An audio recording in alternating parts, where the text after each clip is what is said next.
தமிழ் அன்பர்களுக்கு வணக்கம். UV ஆடியோடெக் crime நாவல் புக்கிற்கு உங்களை வரவேற்கிறேன். நான் உங்கள் பத்மஸ்ரீ.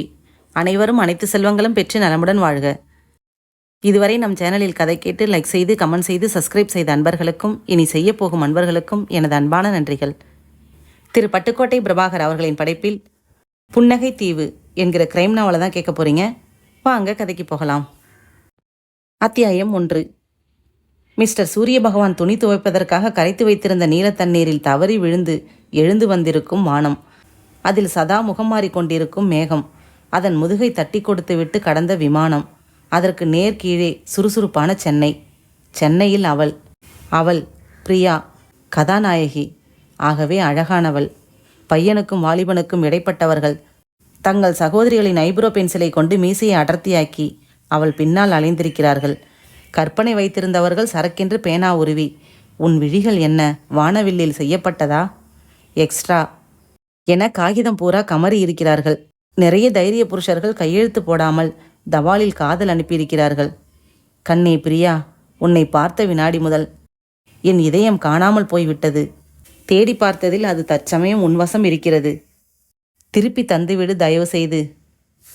ஜென்டில்மேனாக இருப்பவர்கள் 3 தடவை திரும்பி பார்த்துவிட்டு சென்றிருக்கிறார்கள். பிரியாவை சந்திக்காமலேயே ஒரு மாதிரி ஜில் தட்டி போனவர்கள். உடனடியாக மனதை கழுவி துடைத்து விடுவதுதான் மரியாதை. ஏனென்றால் போன வருடம் ஆவணி மாதம் 24ஆம் தேதி வெள்ளிக்கிழமை 9:30 to 10:30 முகூர்த்தத்தில் பிரியாவுக்கு கல்யாணமாகிவிட்டது. காதல் கல்யாணம். வழக்கம் போல மோதலில் ஆரம்பித்த காதல். பிரியா கிளர்க்கு டைப்பிஸ்டாக வேலை பார்க்கும் அந்த பிரைவேட் கோ எஜுகேஷன் கல்லூரியின் அலுவலகத்திற்கு புயல் மாதிரி வந்தான் மகேஷ். கையில் ஒரு கடிதம் வைத்திருந்தான். அதை பார்த்து, யாருங்க பிரியா? ஏன், நான் தான். மேடம், இந்த லெட்டரை நீங்கள் தானே அனுப்புனீங்க? ஆமாம். என் தங்கைக்கு இன்ஜினியரிங் சீட்டு கிடைச்சதால உங்கள் காலேஜ்லேருந்து விலக வேண்டியதாயிடுச்சு. உங்ககிட்ட ஒப்படைச்ச ஒரிஜினல் சர்டிஃபிகேட்ஸை கேட்டு அப்ளிகேஷன் கொடுத்தேன். 2 தடவை ரிமைண்டர் லெட்டர் போட்டேன். கொஞ்சம் கூட பொறுப்பே இல்லாமல் தபாலில் அனுப்பிட்டோன்னு எழுதிருக்கீங்க. நீங்கள் எழுதி 1 வாரம் ஆச்சு, வரவே இல்லை. நாளைக்கு காலையில் என் தங்க ஒரிஜினல் சர்டிஃபிகேட்ஸை இன்ஜினியரிங் காலேஜில் ஒப்படைச்சாகணும், இல்லைன்னா சீட்டு போயிடும். இருங்க மிஸ்டர், இதுக்கு என் மேலே கோவப்பட்டா நான் என்ன செய்ய முடியும்? தபாலில் அனுப்பினது உண்மை.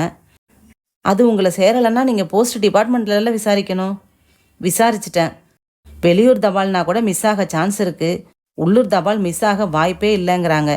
ப்ளீஸ் கொஞ்சம் பாருங்க. என்ன பார்க்க சொல்கிறீங்க? நல்லா நினைவு இருக்குது. உங்கள் அப்ளிகேஷனோட செல்ஃப் அட்ரஸும் ஸ்டாம்பு கவரும் கொடுத்துருந்தீங்க இல்லையா? ஆமாம். அதில் வச்சு தான் போஸ்ட்டு செஞ்சேன்.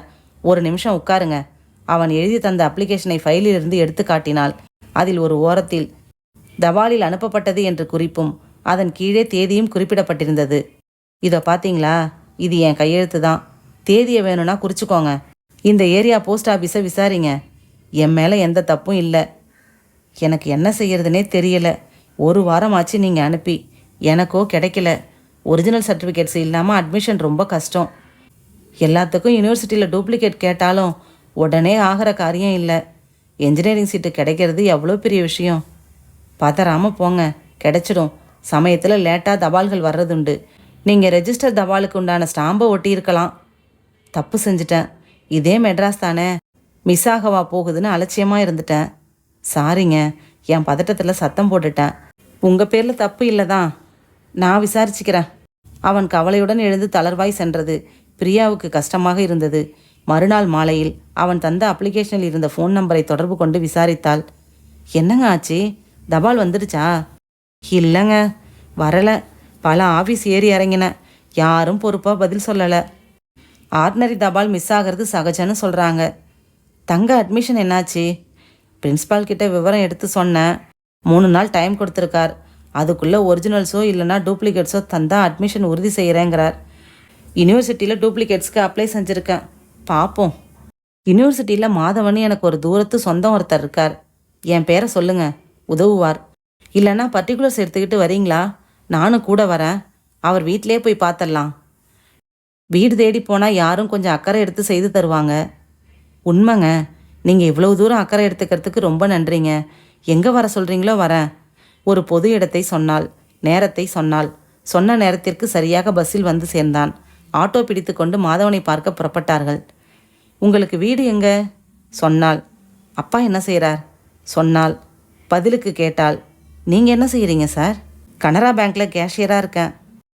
மாதவன் வரவேற்று காஃபி கொடுத்தார். விவரங்களை கேட்டுக்கொண்டார். அவசியம் உதவுவதாக சொன்னார். மறுநாள் அவள் யூனிவர்சிட்டிக்கு வர சொன்னார். வீட்டை விட்டு புறப்பட்டதும் அவளுக்கு தனியாக ஆட்டோ பிடித்து பேரம் பேசி பணத்தை வற்புறுத்தி கொடுத்துவிட்டு நாளைக்கு ஃபோன் செய்கிறேன் என்றான். மறுநாள் ஃபோன் வரவில்லை. அதற்கு மறுநாள் மாலை பிரியா கல்லூரியை விட்டு புறப்பட்ட போது வாசலில் காத்திருந்து வணக்கம் என்றான். நீங்களா? என்னாச்சு? சர்டிஃபிகேட்ஸ் டூப்ளிகேட்ஸ் வாங்கி இன்ஜினியரிங் காலேஜில் ஒப்படைச்சிட்டு அட்மிட் செஞ்சுட்டேன். ரொம்ப ரொம்ப கடமைப்பட்டிருக்கேன் உங்களுக்கு. பரவாயில்ல, என்ன செஞ்சிட்டேன் பெருசா? நமக்கு என்னன்னு இல்லாமல் ஆர்வமாக அக்கறை காட்டினீங்களே, எத்தனை பேருக்குங்க அந்த மனசு வரும்? அன்னைக்கு ஆஃபீஸில் நீங்கள் அப்செட் ஆகி உட்காந்துருந்தப்ப எனக்கு ரொம்ப சங்கடமாக போச்சு. வேணான்னு சொல்லாமல் கண்டிப்பாக வாங்கிக்கணும். இந்தாங்க. என்ன இது? லஞ்சம் இல்லைங்க, ஒரு நன்றி தான். Just sweets. பார்சலை வற்புறுத்தி தந்துவிட்டு வரேங்க என்று விலகி நடந்தான் மகேஷ். அன்றிலிருந்து 4ஆம் நாள் பிரியா தனது அலுவலக மேஜையை சுத்தம் செய்தபோது மகேஷின் தங்கை பெயரும் விலாசம் எழுதின ஸ்டாம்ப் ஓட்டின் அந்த கவர் அவளை பார்த்து விழித்தது. ச்ச, தபாலில் அனுப்பிவிட்டதாக நினைத்து கொண்டிருக்கும் அதே கவர். என் கவனக்குறைவால் அவருக்கும் அவர் தங்கைக்கும் எவ்வளவு மனக்கஷ்டங்கள். உடனே ஃபோன் செய்தால் பேங்கிற்கு. மிஸ்டர் மகேஷ், இன்னைக்கு ஈவினிங் நான் உங்களை சந்திக்கணும். காலேஜுக்கு வரட்டுமா? வேணாம். உங்கள் பேங்க் எத்தனை மணிக்கு முடியுது? 5 மணிக்கு. 5 மணிக்கு நான் வரேன் அங்கே சென்றாள். தன் சைக்கிளை தள்ளிக்கொண்டே அவளுடன் நடந்தான் மகேஷ். என்னை மன்னிக்கணும் நீங்கள். எதுக்கு? ஒரிஜினல் சர்டிஃபிகேட்ஸ் கொண்ட அந்த கவர் என் கவனக்குறைவால் போஸ்ட் ஆகாமல் என் மேஜர் ட்ராயருக்குள்ளே இருந்துச்சுங்க. இன்னைக்கு தான் கிடச்சிது. ஐ ஆம் ரியலி சாரி. இந்தாங்க. பரவாயில்ல, பிரச்சனை சால்வ் ஆயிடுச்சு அப்போவே. அது எப்படிங்க? என்னால் எவ்வளோ மனக்கஷ்டம், அலைச்சல். நீங்களும் தானே எனக்காக அலைஞ்சிங்க பிரியா. உங்கள் குணம் எனக்கு ரொம்ப பிடிச்சிருக்குங்க. என்னடா இப்படி உடச்சி பேசுகிறானேன்னு தப்பாக நினைக்காதீங்க. நான் கோவமாக சண்டை போட்டப்போ பொறுமையாக பதில் சொன்னீங்க, ஆர்வமாக விசாரிச்சிங்க, அக்கறையாக ஒத்துழைச்சிங்க. இந்த கவரை நீங்கள் தபாலில் போட்டிருக்கலாம். எங்கேயோ சுற்றிட்டு வருதுன்னு நான் நினச்சிட்டு இருந்திருப்பேன். உங்கள் கவனக்குறைவை வெளிப்படுத்தி இப்போ மன்னிப்பு கேட்க நேரில் வந்தீங்களே, இப்போ என் மனசில் என்ன தோணுது தெரியுமா? என்ன தோணுது? ஏன் உங்களை நேசிக்கக்கூடாதுன்னு தோணுது.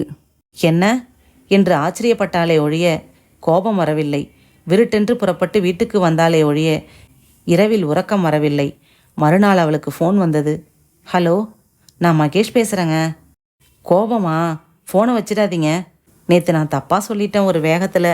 ஏன் உங்களை நேசிக்கக்கூடாதுன்னு தோணுதுன்னு சொன்னனே ஒழிய நேசிக்கிறேன்னு சொல்லலையே. நீங்கள் விருட்டுன்னு போயிட்டது எனக்கு கன்னத்தில் அரைஞ்ச மாதிரி இருந்துச்சு. நான் சொன்னதுக்கு கோவமா? பேச மாட்டிங்களா? பதில் சொல்ல மாட்டிங்களா? ஆமாம், கோவம்னாவது சொல்லுங்க. வினாடிகள் தாமதித்து என்னால் பொய் சொல்ல முடியாது என்றாள். புரியலையே. எனக்கும் புரியலை என்றாள். என்னங்க குழப்புறீங்க?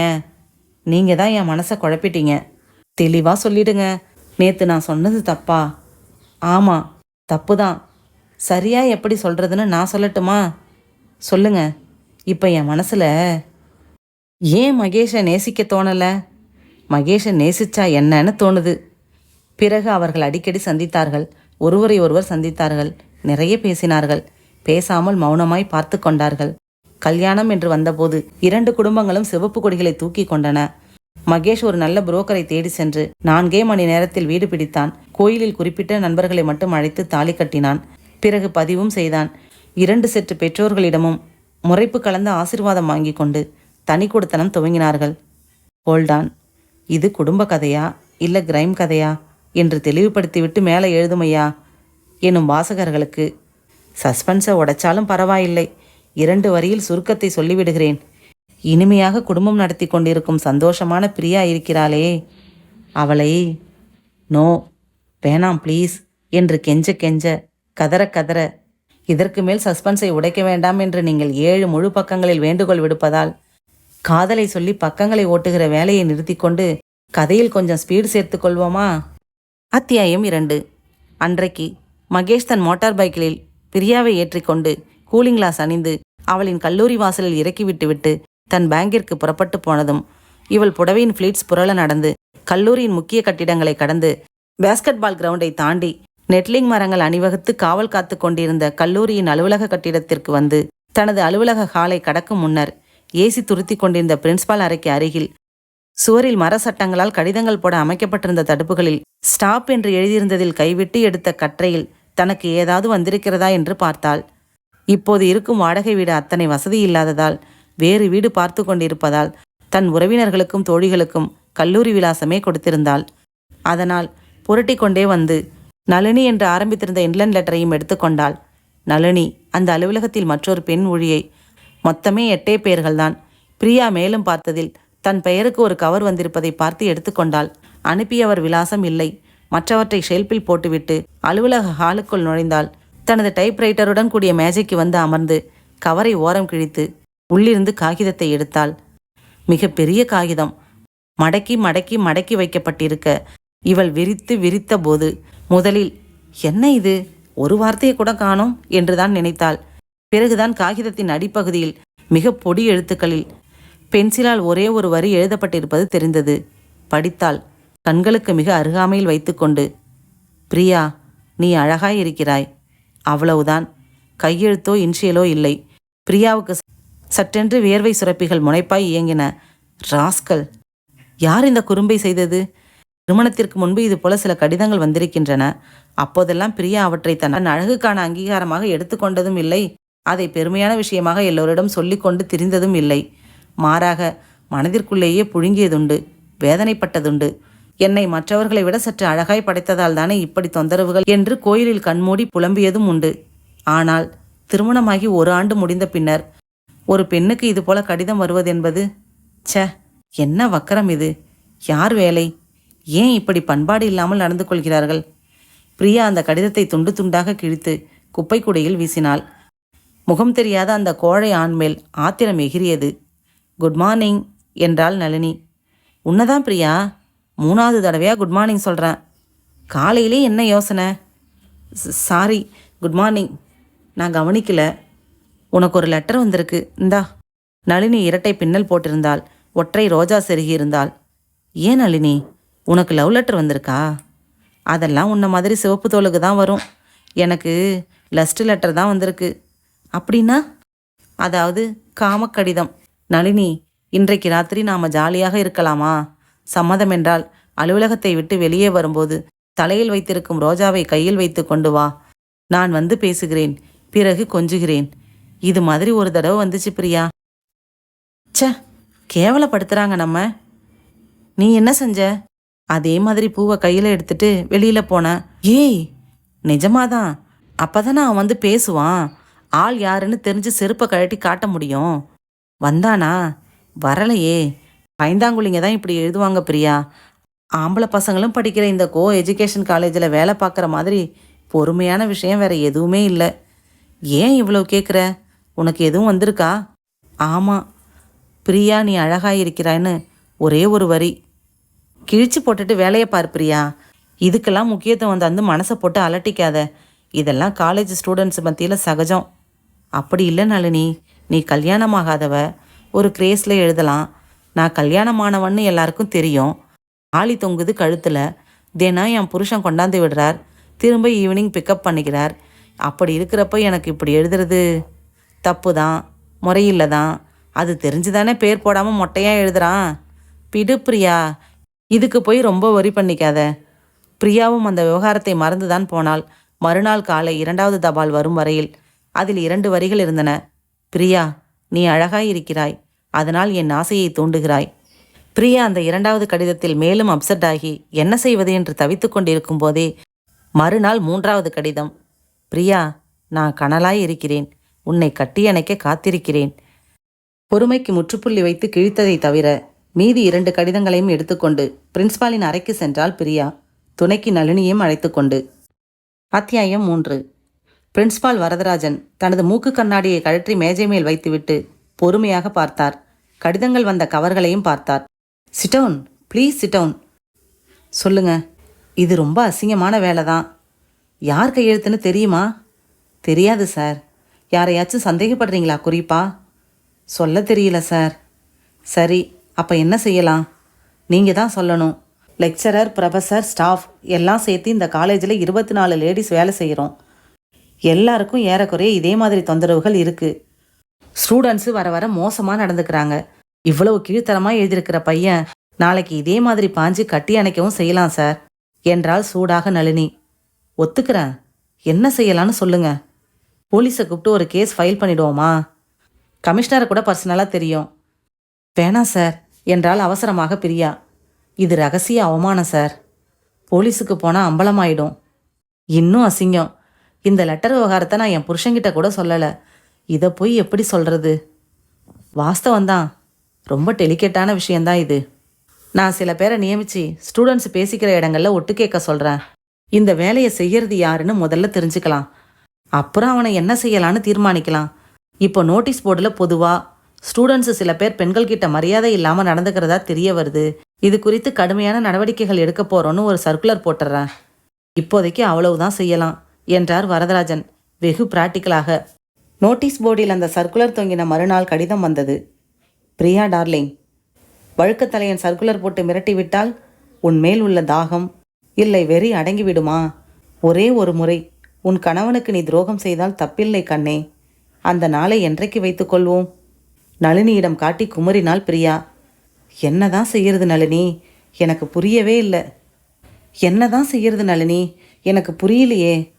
யாருன்னு தெரிஞ்சால் நடவடிக்கை எடுக்கிறேன்னு பிரின்ஸ்பால் சொல்கிறார். அவர் சொல்கிறது நியாயம்தான். எப்படி தெரிஞ்சுக்கிறது? கஷ்டம் பிரியா. 700க்கு மேலே ஆண்கள் படிக்கிறாங்க இந்த காலேஜில். ஒன்று சொல்லட்டுமா? இந்த பிரச்சனை உனக்கு மட்டும் இல்லை, இங்கே படிக்கிற 600 பெண்களுக்கும் உண்டு. அவங்கள கேலி செய்கிறது, பாட்டு பாடுறது, விசில் அடித்து கூப்பிடுறது, லெட்டர் தர்றது, லேடிஸ் டாய்லெட்டுக்குள்ளே ஒளிஞ்சிக்கிறது, இப்படி எவ்வளவு நாஸ்டியாக நடந்துக்கிறாங்க தெரியுமா? அவ்வளவு ஏன், போன வருஷம் ஃபஸ்ட் இயர் ஸ்டூடெண்ட் ஒருத்திய காலேஜ் விட்டதும் கடத்திட்டு போய் கற்பழிச்சாங்களே, மறந்துட்டியா? நளினி, நானே ரொம்ப பயந்து போயிருக்கேன். நீ வேற இன்னும் பயமுறுத்துறியா? சேச்சா, குலைக்கிற நாய் கடிக்காது பிரியா. இந்த லெட்டரை உனக்கு எழுதிட்டு இருக்கிறவனுக்கு இப்படி கீழ்த்தரமாக எழுதி போடுறதுல ஒரு திருப்தி, செயலில் இறங்குறதுல கிடையாது. சரி சொல்லு, இதை என்ன செய்யட்டும்? பத்திரமா வச்சுக்கோ. பிரின்ஸ்பால் கிட்ட அந்த 2 லெட்டர்ஸும் இருக்குது.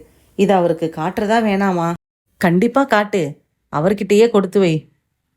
வீட்டில் அவர்கிட்ட சொல்கிறதா வேணாமா? வேணாம் பிரியா, அவருக்கு அனாவசியமாக மன கஷ்டம். இப்போ என்ன நடந்துருச்சு? இது ஒன்றும் பெருசாக வெடிக்காது, கவலையே படாத. ஆனாலும் பிரியாவால் கவலைப்படாமல் இருக்க முடியவில்லை. தினமும் ஒருவித நடுக்கத்துடனே வந்து போனாள். ஆச்சரியமாக அடுத்த சில நாட்களுக்கு எந்த கடிதமும் இல்லை. பிரியா கொஞ்சம் சாந்தமானாள். ஓய்ந்து விட்டான் என்று நிம்மதியானாள். இனி மன உளைச்சல் கிடையாது என்று சந்தோஷமானாள். அத்தியாயம் 4. அவர் அறையின் கதவை சாத்தினார். அலமாரியை திறந்தார். அந்த பிளாஸ்டிக் பெட்டியை எடுத்து மூடி திறந்தார். உள்ளிருந்த இன்ஜெக்ஷன் சிரிஞ்சியை வெளியில் எடுத்தார். ஹீட்டர் மேல் எவர்சில்வர் பாத்திரத்தில் தண்ணீர் கொதித்து கொண்டிருக்க சிரஞ்சியையும் ஊசியையும் உள்ளே போட்டார். சில வினாடிகள் காத்திருந்தார். இடுக்கி வைத்து வெளியே எடுத்து பொருத்தினார். கொஞ்சம் கொதிநீரை சிரஞ்சிக்குள் அனுப்பி சர் என்று பாத்திரத்திலேயே நீரை வெளியேற்றினார். ஹீட்டரை அணைத்தார். சட்டையின் பாக்கெட்டில் வைத்திருந்த அந்த ஊசி மருந்தை எடுத்தார். சிரஞ்சுக்குள் மருந்தை ஏற்றிக்கொண்டு பாட்டிலை குப்பை தொட்டியில் வீசிவிட்டு கட்டியிருந்த லுங்கியை அவிழ்த்துவிட்டு ஜட்டியோடு நின்றார். கையை வளைத்து ஜட்டியை லேசாக கீழே இறக்கி தனது பின்பாக்கத்தில் ஊசியை குத்தி மருந்து முழுவதையும் உள்ளே அனுப்பினார். சிரஞ்சை எடுத்து மேஜை மேல் வைத்துவிட்டு கட்டிலில் படுத்து கொண்டார். சில வினாடிகளில் மிதந்தார். தனக்குள் சிரித்தார். காற்றை கிள்ளினார். கால்களால் மானசீக சைக்கிள் ஓட்டினார். தலையணையை அணைத்து கொண்டார். எழுந்து அமர்ந்தார். மீண்டும் படுத்தார். மீண்டும் எழுந்தார். சுவரில் தொங்கின காலண்டரில் நேரு இருந்தார். அவரிடம் போய் மை ஸ்வீட் டார்லிங் என்று உதடுகளை அந்த வார்னிஷ் காகிதத்தில் ஒற்றி எடுத்தார். சுவிட்ச் போர்டு அருகே வந்து அறையின் எல்லா விளக்குகளையும் போட்டார். பிறகு எல்லா விளக்குகளையும் அணைத்தார். எங்கே எங்கே என் டார்லிங் என்றார்.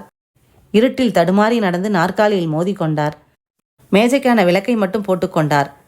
மேஜையின் டிராயரை திறந்து எல்லாம் கலைத்து தேடினார். கண்டுபிடித்து எடுத்தார். அது ஒரு பாஸ்போர்ட் சைஸ் ஃபோட்டோ, ஒரு பெண்ணின் ஃபோட்டோ, எதிலிருந்தோ கட் செய்து எடுக்கப்பட்ட ஃபோட்டோ என்பதை தெரிவிக்கும் வகையில் அதன் பின்பக்கம் காகிதம் ஒட்டி கொண்டிருந்தது. அந்த ஃபோட்டோவை எடுத்துக்கொண்டு மீண்டும் கட்டிலுக்கு திரும்பினார். எச்சில் போட்டு அந்த ஃபோட்டோவை ஈரமாக்கி தலையணை மேல் ஒட்டி வைத்தார். இது தலையணை இல்லை, நீ மை டியர் காதலி, எனக்கு மட்டும் காதலி, என்னை மட்டும் காதலி என்று தலையணையை மூர்க்கமாக அணைத்து கொண்டு தன் உதடுகளை புகைப்படத்தின் மேல் வைத்துக்கொண்டு அப்படியே அசையாமல் இருந்தார். மெல்ல மெல்ல உறக்கத்தில் ஆழ்ந்தார். அவர் மாண்புமிகு மரியாதைக்குரிய போற்றுதலுக்கும் வணக்கத்துக்கும் உரிய கல்லூரி முதல்வர் வரதராஜன். புகைப்படத்தில் இருந்த பெண் பாவத்துக்கும் பரிதாபத்துக்கும் உரிய பிரியா. அத்தியாயம் 5. கடற்கரை அருகில் பைக்கை நிறுத்தினான் மகேஷ். இறங்கி சேலையின் துடிக்கும் தலைப்பை இழுத்து செருகிக் கொண்டாள் பிரியா. மீண்டும் மீண்டும் அலைகள், மீண்டும் மீண்டும் அலைகள். சமதர்ம கொள்கையுடன் காற்று, வெளிச்சத்தை வாபஸ் பெற்று கொண்டிருக்கும் வானம். மணலில் அமர்ந்தார்கள். சொல்லுங்க, என்னமோ ஒரு குட் நியூஸ்ன்னு சொன்னீங்க. சொல்கிறேன். அதுக்கு முன்னால நீ ஒரு உண்மையை சொல்லு பிரியா. என்ன? போன வாரம் முழுக்க நீ அப்செட் ஆகியிருந்த. நானும் தினம் 4 தடவையாவது கேட்டிருப்பேன். ஒன்றுமில்லைன்னு சமாளிச்சிட்ட. இப்போ சொல்லு, என்ன பிராபலத்தால் அப்படி இருந்த? நிஜமாக ஒன்றுமில்லைங்க. மறைக்கிற. சரி, நீ ஏன் சொல்வ, அப்போ கேட்டுக்கிறேன். என்ன குட் நியூஸ், அதை சொல்லுங்க. டி நகரில் புதுசாக கட்டி முடித்த ஒரு அப்பார்ட்மெண்ட்டில் ஓனர்ஷிப் பிளாட் சிஸ்டத்தில் ஒரு வீடு விலைக்கு வந்துச்சு. ஃப்ரெண்டை அழைச்சிட்டு போய் காட்டினா 2 பெட்ரூம் ஹவுஸ். தண்ணி பிரச்சனை இல்லை, போர்வெல், 24 மணி நேரமும் சப்ளை, தனி வாட்ச்மேன், அண்டர் கிரவுண்டில் வெஹிக்கிள் பார்க்கிங் வசதியும் இருக்குது. எனக்கு ரொம்ப பிடிச்சு போச்சு. நான் ஒரு முடிவு சொல்லலைன்னா இன்னொருத்தன் வாங்க ரெடியாக இருந்தான். சட்டுன்னு 10,000 ரூபா அட்வான்ஸை செக் போட்டு கொடுத்துட்டேன். இன்னும் கொஞ்சம் பணம் ரெஜிஸ்ட்ரேஷன் அப்போ கொடுத்துட்டு அப்புறம் 2 வருஷத்துக்கு மந்த்லி இன்ஸ்டால்மெண்ட்டில் பணம் கட்டினா போதும். ரொம்ப நாளாக சொன்னில்ல சொந்தமாக வீடு வாங்கணும்னு, எப்படி முடித்தேன் பாரு. ரொம்ப சந்தோஷமாக இருக்குங்க. இப்போ எதுக்கு பீச்சுக்கு அழைச்சிட்டு வந்தீங்க? நேராக அந்த வீட்டுக்கு போயிருக்கலாம்ல. நான் பார்க்க வேணாமா என்று சினுங்கினாள் செல்லமாக. நாளைக்கு காலையில் நேராக வீட்டுக்கு அழைச்சிட்டு போயிட்டு அப்புறம் உன்னை காலேஜில் விடுறேன். ஓகே? சரிங்க. சாவி உங்ககிட்ட தான் இருக்கா? ஆமாம், இந்தா. பேண்ட்டு பாக்கெட்டிலிருந்து எடுத்து கொடுத்தான். நாளைக்கு சாயங்காலம் இன்னொரு இடத்துக்கு நீங்கள் அழைச்சிட்டு போகணும். எங்கே? சினிமாவுக்கா? ம். கரெக்டாக சொல்லுங்கள் பார்க்கலாம். ஷாப்பிங்கா? ம். வேற எங்க? உங்கள் அம்மா வீட்டுக்கா? இல்லை. படுத்தாத, நீயே சொல்லிடு. ஒரு நல்ல லேடி டாக்டர் கிளினிக்கு. ஏன், என்ன பண்ணுது பிரியா? எதுக்கு இப்படி பதறீங்க? இதை புரிஞ்சிக்க முடியலையா? மை டியர் மண்டு மகேஷ், 15 நாள் தள்ளி போயிருக்கு என்று தலையை குனிந்து மணலில் கோலம் வரைய, ரியலி என்று சடாரென அவளை அணைத்து கொண்டு அவசரமாக கன்னத்தில் முத்தமிட்டான். வா என்று வினோதமாக சந்தோஷமாக குரல் எழுப்பினான். ஐயே, என்ன இது? சந்தோஷம். நான் கத்துவேன், குதிப்பேன், டான்ஸ் ஆடுவேன். யார் என்ன கேட்கறது? ச்சே பிரியா, இந்த நிமிஷம் நான் எவ்வளோ மகிழ்ச்சியாக இருக்கேன் தெரியுமா? வீடு வாங்கியிருக்கோம், வாரிசு பறக்க போகுது. சொல்லு, உனக்கு என்ன வேணும் சொல்லு, நாளைக்கே வாங்கி தரேன். எதுக்கு? கூலியா? சி, என்ன பேச்சு இது? ஒரு ஆசை தான். கர்ப்பமாக இருக்கிறப்போ ஆசைப்படுறதெல்லாம் நிறைவேற்றணுமா? பிரியா, நீ நிறைய நிறைய ஆசைப்படு. சொல்லு, இப்போ உன்னோட ஆசைகள் என்னென்ன? இதே மாதிரி எப்பவும் நாம் சந்தோஷமாக இருக்கணும். சென்டிமெண்ட்லாம் சொல்லாத, மெட்டீரியலாக சொல்லு. உனக்கு என்னென்ன வேணும்? ஒன்றும் வேணாங்க. பாத்தியா, இதான் கூடாது. எனக்காகவாவது சொல்ல. எவ்வளவு ஆசையாக கேட்குறேன். முதல்ல கன்ஃபார்ம் ஆகட்டுங்க. கன்ஃபார்ம் ஆயாச்சு தான், அதில் என்ன சந்தேகம் என்று தன் வாட்சை திருப்பி நேரம் பார்த்த மகேஷ், எந்திரி பிரியா. நாளைக்கு என்ன நாளைக்கு, இன்னைக்கே உறுதி செஞ்சிடலாம். வா, ஒன்றும் லேட்டாக இல்லை. நம்ம தெருவிலே டாக்டர் லீலாவதின்னு. கருப்பாக இருந்தார், கொண்டை போட்டிருந்தார், சிரித்தபோது பெரிய பற்கள். கங்க்ராச்சுலேஷன் சார் என்று இவனிடம் சொன்னபோது ஆணின் குரல். 20 ரூபாயை வாங்கி டிராயருக்குள் வீசின போது ஏற்கனவே நிறைய பணம். நேராய் வீட்டிற்கு வராமல் ஒரு ஹோட்டலில் டிஃபன் சாப்பிட்டு விட்டு 5 ரூபாய்க்கு பூ வாங்கி கொண்டு திரும்பினார்கள். இரவு கட்டிலில் படுக்கப் போனவளை, இரு தூங்க விட்டுடுவேனா என்று ஒரு நோட்புக்கும் பேனாவும் எடுத்துக்கொண்டு, சொல்லு, வரிசையா சொல்லு, உனக்கு என்னென்ன வேணும் என்றான் மகேஷ். எதுவும் வேணாங்க. சரி சரி, முறைக்காதீங்க. ஒரு குட்டி சைஸ் ஜிமிக்கி வேணும். அதான் இப்போ ஃபேஷன். என் வளையலில் ஒன்று தரேன், அதை அழிச்சிட்டு செஞ்சு கொடுங்க போதும். திமிர் தானே உனக்கு? வளையல் அழிச்சு தான் செய்யணுமா? தனியாக செஞ்சு தர என்னால் முடியாதா? வர்ற 1ஆம் தேதி சம்பளம் வாங்கி கொஞ்சம் கடன் வாங்கி நேராக ஜுவல்லரிக்கு ஒன்றையும் அழைச்சிட்டு போய் உனக்கு பிடிச்ச டிசைனில் வாங்கி தரேன். பேங்க்கில் சேர்த்ததை வீட்டுக்கு அட்வான்ஸ் கொடுத்துட்டேன். அப்புறம் வேற? போதும், வேற எதுவும் வேணாம். சரி, இப்போ 3 பெயர்கள் முடிவு செஞ்சாகணும். என்ன அது? பையன் பிறந்தா என்ன பேரு, பொண்ணு பிறந்தா என்ன பேரு? 3வது சொல்லு பார்க்கலாம். தெரியலையே. நம்ம வீட்டுக்கு என்ன பேரு? நிச்சயம் ஒரு பேர் வச்சாகணும். எல்லாம் அப்புறம் பார்த்துக்கலாங்க. இப்ப என்ன? பையன்னா பரத்ன்னு வைக்கலாம் பிரியா. பொண்ணுன்னா சுசீலாவா? ஏன், அது கூட நல்லா தான் இருக்கு. ஓகே, பையன்னா பரத், பொண்ணுன்னா சுசீலா. வீட்டுக்கு பேர் சொல்லு. வித்தியாசமா வைக்கணுங்க. பிரியா பவனம் நல்லா இருக்கா? இந்த பவனம் எல்லாம் வேணாம். ஓல்டு வார்த்தை. யாரும் வைக்காத மாதிரி இருக்கணும். பேர்ல ஒரு அர்த்தம் இருக்கணும். 2 நாள் போகட்டும், யோசிச்சு சொல்றேன். ஓகே, உனக்கு தூக்கம் வருது, படு. எனக்கும் தூக்கம் வருது என்று விளக்கை அணைத்துவிட்டு அவள் மேல் கை போட்டு தன் பக்கம் திருப்ப, ஏய், டாக்டர் என்ன சொன்னாங்க என்றாள். சும்மா அணைச்சிக்கிட்டு தூங்க கூடமா வேணான்னு சொன்னாங்க என்றான்.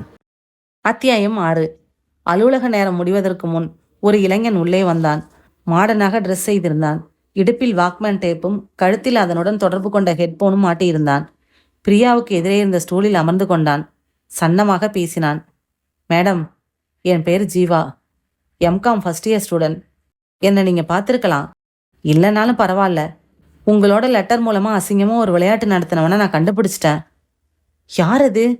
என்னோட கிளாஸ்மேட் தான், திவாகர்னு பேர். பிரின்ஸ்பால் இதை கண்டுபிடிக்க சொல்லி என்கிட்ட பொறுப்பை ஒப்படைச்சிருந்தார். திவாகருக்கு சமத்தியாக உத கொடுத்துட்டேன். தப்புன்னு உணர்ந்துட்டான். உங்ககிட்ட மன்னிப்பு கேட்கணும்னு சொன்னேன். சம்மதிச்சிருக்கான். இப்போ கெமிஸ்ட்ரி லேபில் அவனை காத்திருக்க சொல்லிட்டு வந்திருக்கேன். ஒரு நிமிஷம் வாங்க ப்ளீஸ். எதுக்காக நான் அங்கே வரணும்? அவனை பிரின்ஸ்பல் ரூமுக்கு கூட்டிட்டு வாங்க. அவர் முன்னாடி குற்றத்தை ஒப்புக்கட்டும். நல்லா அடி வாங்கிட்டான் மேடம். உணர்ந்துட்டான், அழுகுறான். அவன் செஞ்சதுக்கு இந்த தண்டனை போதுங்க. நம்ம பிரின்ஸ்பால் எவ்வளோ ஸ்ட்ரிக்டானவர்னு உங்களுக்கு தெரியும். நிச்சயமாக டிஸ்மிஸ் செஞ்சிடுவார். அவன் வாழ்க்கையே போயிடும். எழுதினதெல்லாம் முறையா? அப்போ புத்தி எங்கே போச்சு? தப்பு தான், ஏதோ ஒரு அசட்டுத்தனன்னு வச்சுக்கோங்களேன். ப்ளீஸ் வாங்க, உங்ககிட்ட மன்னிப்பு கேட்க சொல்கிறேன். நீங்கள் அதுக்கப்புறம் பிரின்ஸ்பால் கிட்ட இதை கொண்டு போகணுமா இல்லை இப்படியே விட்டுடலாமான்னு முடிவு செய்யுங்க. யோசித்தாள் பிரியா. அவன் சொல்வது நியாயமாகப்பட்டது. பிரின்ஸ்பாலிடம் அழைத்து சென்றால் நிச்சயம் நடவடிக்கை எடுப்பார், டிஸ்மிஸ் செய்வார். விஷயம் வெளியில் தெரியும். தவறை உணர்ந்து மன்னிப்பு கேட்க தயாராய் இருக்கும்போது இந்த அசிங்கமான விஷயத்தை பிரபலப்படுத்துவது நல்லதல்ல. சரி, வாங்க போகலாம். இருவரும் அலுவலகத்தை விட்டு வெளியே வந்து கெமிஸ்ட்ரி லேபுக்கு நடந்தபோது, ஜீவா ஸ்பின்னிங் மில்லுன்னு கேள்விப்பட்டிருக்கீங்களா என்றான். ஆமாம், எங்களுது தான். நான் ஒரே பிள்ளை. அப்படியா? என்னை பார்த்ததா நினைவே இல்லையா உங்களுக்கு? பார்த்துருக்கலாம். நிறைய ஸ்டூடெண்ட்ஸும் ஒரே மாதிரி தான் இருக்கீங்க. ஆனால் நான் கொஞ்சம் வித்தியாசங்க. வாங்க உள்ளே போகலாம். கெமிஸ்ட்ரி லேபின் கதவை திறந்து கொண்டு அவன் முதலில் உள்ளே செல்ல, அடுத்து அவள் நுழைந்து பார்த்து அங்கு வேறு யாரும் இல்லாததை கவனித்தாள். எங்க திவாகர் என்றாள்.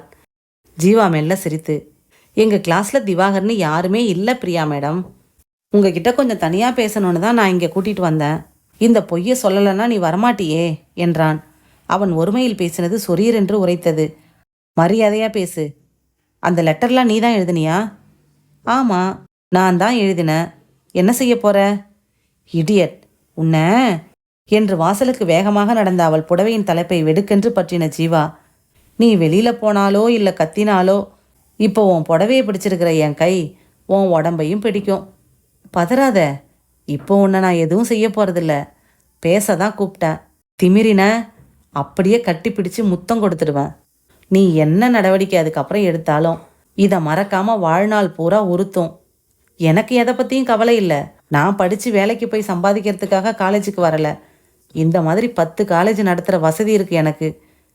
நில்லு, நான் சொல்கிறத கேளு. அதிர்ச்சியுடன் நின்றாள். என்ன பேசணும் என்கிட்ட? அப்படி கேளு. இதே காலேஜில் எத்தனை பொண்ணுங்க நான் அவங்கள தொடமாட்டேனான்னு தவிக்கிறாங்க தெரியுமா? நான் இதில் கொஞ்சம் கில்லாடி, உடம்பு பூரா மச்சம். இதே காலேஜில் வெள்ளி விழாவே தாண்டிட்டேன். புரியுதா? சி, எதுக்காக இதெல்லாம் என்கிட்ட சொல்கிற? ஓ மாதிரி மிடில் கிளாஸ் கிட்ட முகம் கொடுத்து கூட நான் பேசினதில்லை. இது வரைக்கும் நான் ட்ரை பண்ணினதெல்லாம் வெற்றி தான். எனக்கும் என் ஃப்ரெண்டுக்கும் ஒரு சின்ன பந்தயம். கொஞ்சம்தான், 1,00,000 பந்தயம். உன்னை அடைஞ்சு காமிக்கிறேன்னு சவால் விட்டுருக்கேன். உன்னை சலனப்படுத்துறதுக்காக தான் அப்படிலாம் லெட்டர் எழுதினேன். நீ மசிய மாட்ட போல இருக்கே. இதோ பாரு, முன்ன பின்ன நீ எங்கே வைரம் பார்த்துருக்க போற? ஜீவா தன் பேண்ட் பாக்கெட்டிலிருந்து அந்த வைர அட்டிகையை வெளியே எடுத்தான். இது உனக்கு தான். 75,000 இதோட விலை. தாலி துரோகம் இதையெல்லாம் மறந்துட்டு ஒரே 1 மணி நேரம் நான் சொல்கிற இடத்துக்கு வந்துட்டு போயிடு. என்ன சொல்கிற பிரியா? சீ, அதுக்கு வேற ஆளை பாருடா பரதேசி. உங்கள் அக்கா மேலே பந்தயம் வைங்கடா நாய்ங்களா. பூ. பிரியா ஆத்திரமாய் துப்பிவிட்டு வாசலை நோக்கி நடக்க, நில்லு பிரியா, இதை கேட்டுட்டு போ. நீ இவ்வளவு புனிதவதின்னு எனக்கு தெரியல. சரி விடு, உன் கற்பை நீயே வச்சுக்கோ பத்திரமா. எனக்கு வேணாம். நான் கேட்டதெல்லாம் இந்த இடத்தோட மறந்துடு. நோ, இப்போ நேராக பிரின்ஸிபல் ரூமுக்கு தான் நான் போகிறேன். நீ போக மாட்ட, எனக்கு தெரியும். இதோ பாரு என்று ஜீவா அந்த பட்டன் கத்தியை எடுத்து அழுத்தி விரித்து காட்டினான். அப்படியே பிரமித்து நின்றாள். நான் கேட்டதையெல்லாம் நீ போய் சொல்லி பெரிய பிரச்சனையாக்கணும்னு நினச்சா, என்னை மாட்ட வைக்கணும்னு நினச்சா தீர்த்துடுவேன். நான் ரொம்ப மோசமான ஆள், சொன்னதை செய்கிறவன். எனக்கு உன் மேலே ஆசை, கூப்பிட்டேன். உனக்கு இஷ்டம் இல்லை, மறுத்துட்ட. இத்தோட விட்டுடலாம், 2 பேரும் மறந்துடலாம். நான் உன் வழிக்கு வரவே இல்லை. புத்திசாலித்தனமாக நடந்துக்கோ, அவ்வளவுதான் சொல்லுவேன். ஜீவா கத்தியை மடக்கி பாக்கெட்டில் வைத்து கொண்டு அவளை தாண்டி கொண்டு சென்று கதவை திறந்து வேகமாக நடந்தான். குழம்பி நின்றாள் சில நிமிடங்கள். எவ்வளவு பச்சை பச்சையா பேசினா, அவ்வளவையும் கேட்டுட்டு நான் சும்மா இருக்க வேண்டுமா? கத்தியை காட்டி மிரட்டினா நான் மௌனமாக வேண்டுமா? கத்தியை காட்டி மிரட்டி அணைக்க சொன்னால் அணைக்க முடியுமா? உயிருக்கு பயந்து மானத்தை பறக்க விட்டு நிற்க முடியுமா? நேராக அலுவலகம் வந்து, நளினி என்னோட வா என்றாள். இருவருமாக பிரின்சிபல் அறைக்கு சென்றார்கள். பிரியா சற்று முன் ஜீவா கெமிஸ்ட்ரி லேபுக்கு அழைத்து சென்று பேசினது, மிரட்டியது அத்தனையும் சொன்னாள். தன் வழுக்கை தலையை லேசாக தட்டி கொண்ட வரதராஜன் பிரியாவை சில வினாடிகள் பார்த்தார். பிரியா, உன்னை யார் இத்தனை அழகாக பிறக்க சொன்னார்கள்? உன்னை பார்க்கும்போது ஆண் எனப்பட்டவன் அத்தனை பேரும் சபலப்படத்தான் செய்வான். வக்கரங்கள் இல்லாத மனிதனே கிடையாது. சிலர் வரம்புக்குள் அதனை கட்டுப்படுத்தி விடுகிறார்கள், சிலர் அதை எல்லை தாண்ட விட்டு விடுகிறார்கள். என் வயதென்ன? 52. மனைவி இல்லை. ஒரு மகள் திருமணமாகி அமெரிக்காவில் இருக்கிறாள். ஒரு மகன் ஊட்டியில் படிக்கிறான். ஒரு பெரிய கல்லூரியின் முதல்வர் என்கிற அந்தஸ்தான பதவியில் இருக்கிறேன். எவ்வளவு நல்ல பெயர்கள் எனக்கு. நல்லவர், திறமையானவர், அற்புதமாக பேசக்கூடியவர், மிகவும் கண்டிப்பானவர், நேர்மையானவர். ஆனால் எனக்குள்ளே இன்னொரு மனித மிருகம் இருக்கிறான். அவன் சில சமயங்களில் நல்லவனை கீழே வீழ்த்தி சாம்ராஜ்யம் நடத்துகிறான். மற்றவர்களுக்கு அறிவுரை சொல்ல வேண்டிய நானே போதை மருந்து என்னும் பேயிடம் சிக்கியிருக்கிறேனே. செக்ஸ் உணர்வுகள் கொஞ்சம் உறங்கிக் கொண்டிருந்தன. அந்த போதை பழக்கம் அவற்றை தட்டி எழுப்பிவிட்டன. வார இறுதியில் ரேஸுக்காக பெங்களூர் போவதாக பொய் சொல்ல வைக்கின்றன. அங்கே போய் வேறு பெயரில் அறையெடுத்து தங்கி 500ம் 1000ம் வீசி எவளையோ பெயர் தெரியாதவளையெல்லாம் பிரித்து பார்த்து உணர்ந்து பார்த்து இந்த மிருக மனிதன் எனக்குள் பலம் பொருந்தியவனாக வளர்ந்து வருகிறான். இவன் பார்வையில் நீயும் உண்டு பிரியா. என் வக்கரங்கள் சிலவற்றை வெளியில் சொன்னால், செக், வெளியில் சொல்லக்கூடியவையா அவை? பிரியா, உன் வேலைக்கான அப்ளிகேஷனிலிருந்து உன்னை கத்தரித்து வைத்து தினம் முத்தமிட்டு வருவதை வெளியில் சொல்ல முடியுமா? தலையணையை நீயாக மானசீகமாக நினைத்து அணைத்து அந்த கற்பனையிலேயே சுகம் காண்கின்ற இந்த சின்னத்தனத்தை வெளியில் சொல்ல முடியுமா? ஆனால் என் மன வக்கிரகங்கள் எல்லை மீறினதில்லை. என் தனிமையில் எனக்குள் மற்றவரை இம்சிக்காமல் உலாவுகின்றன. தவறு, இது பெரிய தவறு. இன்ஜெக்ஷன் குத்திக்கொள்ளும் பழக்கத்தை விட வேண்டும். அதை ஒழித்து கட்டினால் எல்லா அழுக்குகளும் விலகும். நானே உன்மேல் விஷ ஆசைகளை வைத்து கொண்டிருக்க என் மாணவனின் விஷமத்தை விசாரிக்க சொல்லி என் முன்னால் வந்து நிற்கிறாயே பேதை பெண்ணே, இது என்ன விசித்திரம்? எனக்கு தகுதி இருக்கிறதா அவனை தண்டிக்க? சார் என்றாள் பிரியா. என்னம்மா என்று எண்ணங்களை கலைத்து கொண்டு கண்ணாடியை அணிந்து கொண்டார் வரதராஜன். இவ்வளவு நேரம் சொன்னனே, அதை பற்றி தான் யோசிச்சுட்டு இருக்கேன். இப்போ அவனை கூப்பிட்டு விசாரிச்சா உங்ககிட்ட அப்படியெல்லாம் பேசினதை ஒத்துக்குவான்னு நினைக்கிறீங்களா? அதுக்காக இல்லை, நான் என்ன சொல்கிறேன்னா, அந்த படவா பையில இந்த நிமிஷமே காரணமே எதுவுமே காட்டாமல் கூட காலேஜை விட்டு டிஸ்மிஸ் பண்ண என்னால் முடியும். அது போதுமா? இல்லைன்னா போலீஸுக்கு புகார் கொடுத்து அவங்கக்கிட்டேயே ஒப்படைச்சிடலாமா? போலீஸ்லாம் வேணாம் சார், நீங்கள் அவனை டிஸ்மிஸ் பண்ணுங்க, அது போதும். கத்தியை காட்டிட்டா பயந்துருவாங்கன்னு நினச்சிட்ருக்கான் ஸ்டூபிட். சரி என்று வரதராஜன் அழைப்பு மணியை அழுத்தி பியூனை வரவழைத்து ஜீவாவை அழைத்து வர சொன்னார். சூயிங்கம் என்றபடி ஹெட்ஃபோன் அணிந்து இசை கேட்டபடி உள்ளே வந்து முதலில் பிரியாவை முறைத்து விட்டு, என்ன சார் என்றான் தெனாவெட்டாக. ஜீவா, பிரியாவுக்கு ஆபாசமாக நீ லெட்டர் எழுதினியா? சில வினாடிகள் தயங்கினான்.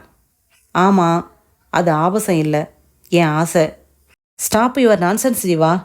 இப்போ இவங்களை கெமிஸ்ட்ரி லேப் அழைச்சிட்டு போய் தப்பு தப்பாக பேசினியா? இதை பிரின்ஸ்பால் கிட்ட சொன்னால் தீர்த்துருவேன்னு கத்தி காட்டி மிரட்டினியா? ஆமாம். அவங்கக்கிட்ட மன்னிப்பு கேள்டா. கேட்கலனா போலீஸுக்கு புகார் தர போகிறேன். அவ்வளவுதானா? இவ்வளவு திமிரா உனக்கு? காலேஜ்லேருந்து டிஸ்மிஸ் பண்ணியிருக்கேன். தேங்க்யூ. வரட்டுமா? ஜீவா நடந்து பிரியாவை கடக்க முன் நின்று, பிரியா, இந்த விவகாரத்தை விட்டுடலான்னு தான் இருந்தேன். இப்போ விடுறதா இல்லை. என் ஃப்ரெண்டுக்கிட்ட போட்ட பந்தயத்தில் ஜெயிச்சு காமிக்கிறேன். அதாவது உன்னை.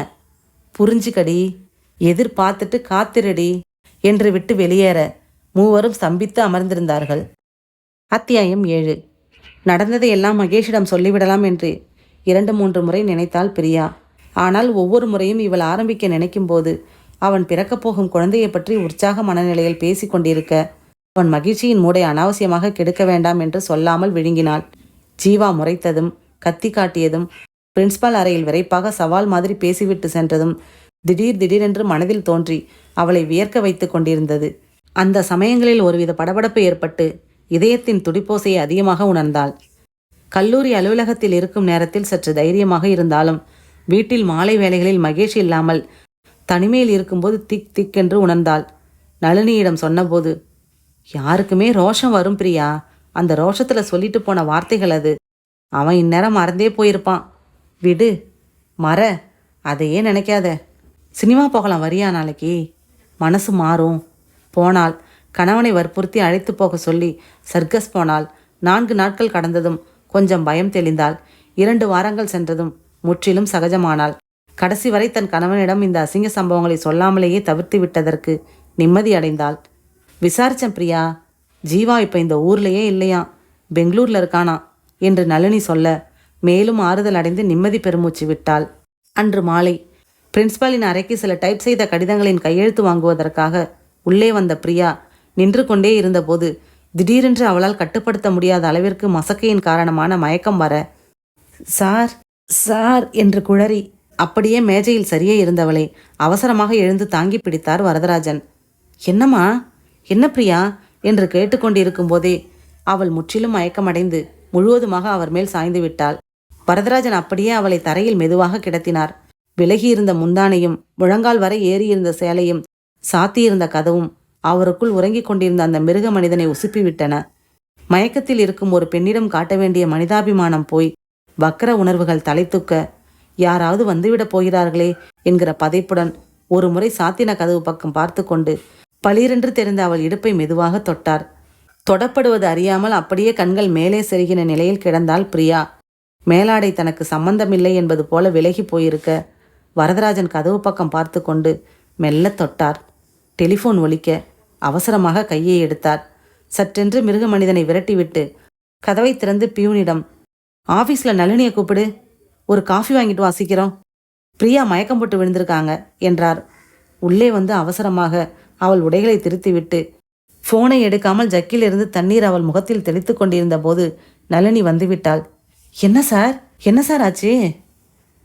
நின்றுட்டு இருந்தாங்க, திடீர்னு மயக்கமாகி விழுந்துட்டாங்க, ஃபோன் வேற இப்ப என்று எடுத்து சுருக்கமாக பேசிவிட்டு வைத்தார். நளினி கீழே அமர்ந்து பிரியாவின் முகத்தை துடைத்து விட்ட போது கண்களை திறந்து எழுந்தாள்.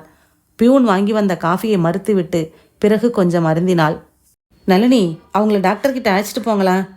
இல்லை சார், வேண்டியதில்லை, இது சாதாரண மயக்கம்தான். ஷீ இஸ் ப்ரெக்னன்ட், அதான். நான் கொண்டு போய் ஆட்டோவில் வீட்டில் விட்டுட்டு வந்துடுறேன், ரெஸ்ட் எடுத்தால் சரியாக போயிடும் என்றாள் நளினி. ரொம்ப தேங்க்ஸ் சார் என்றாள் பிரியா.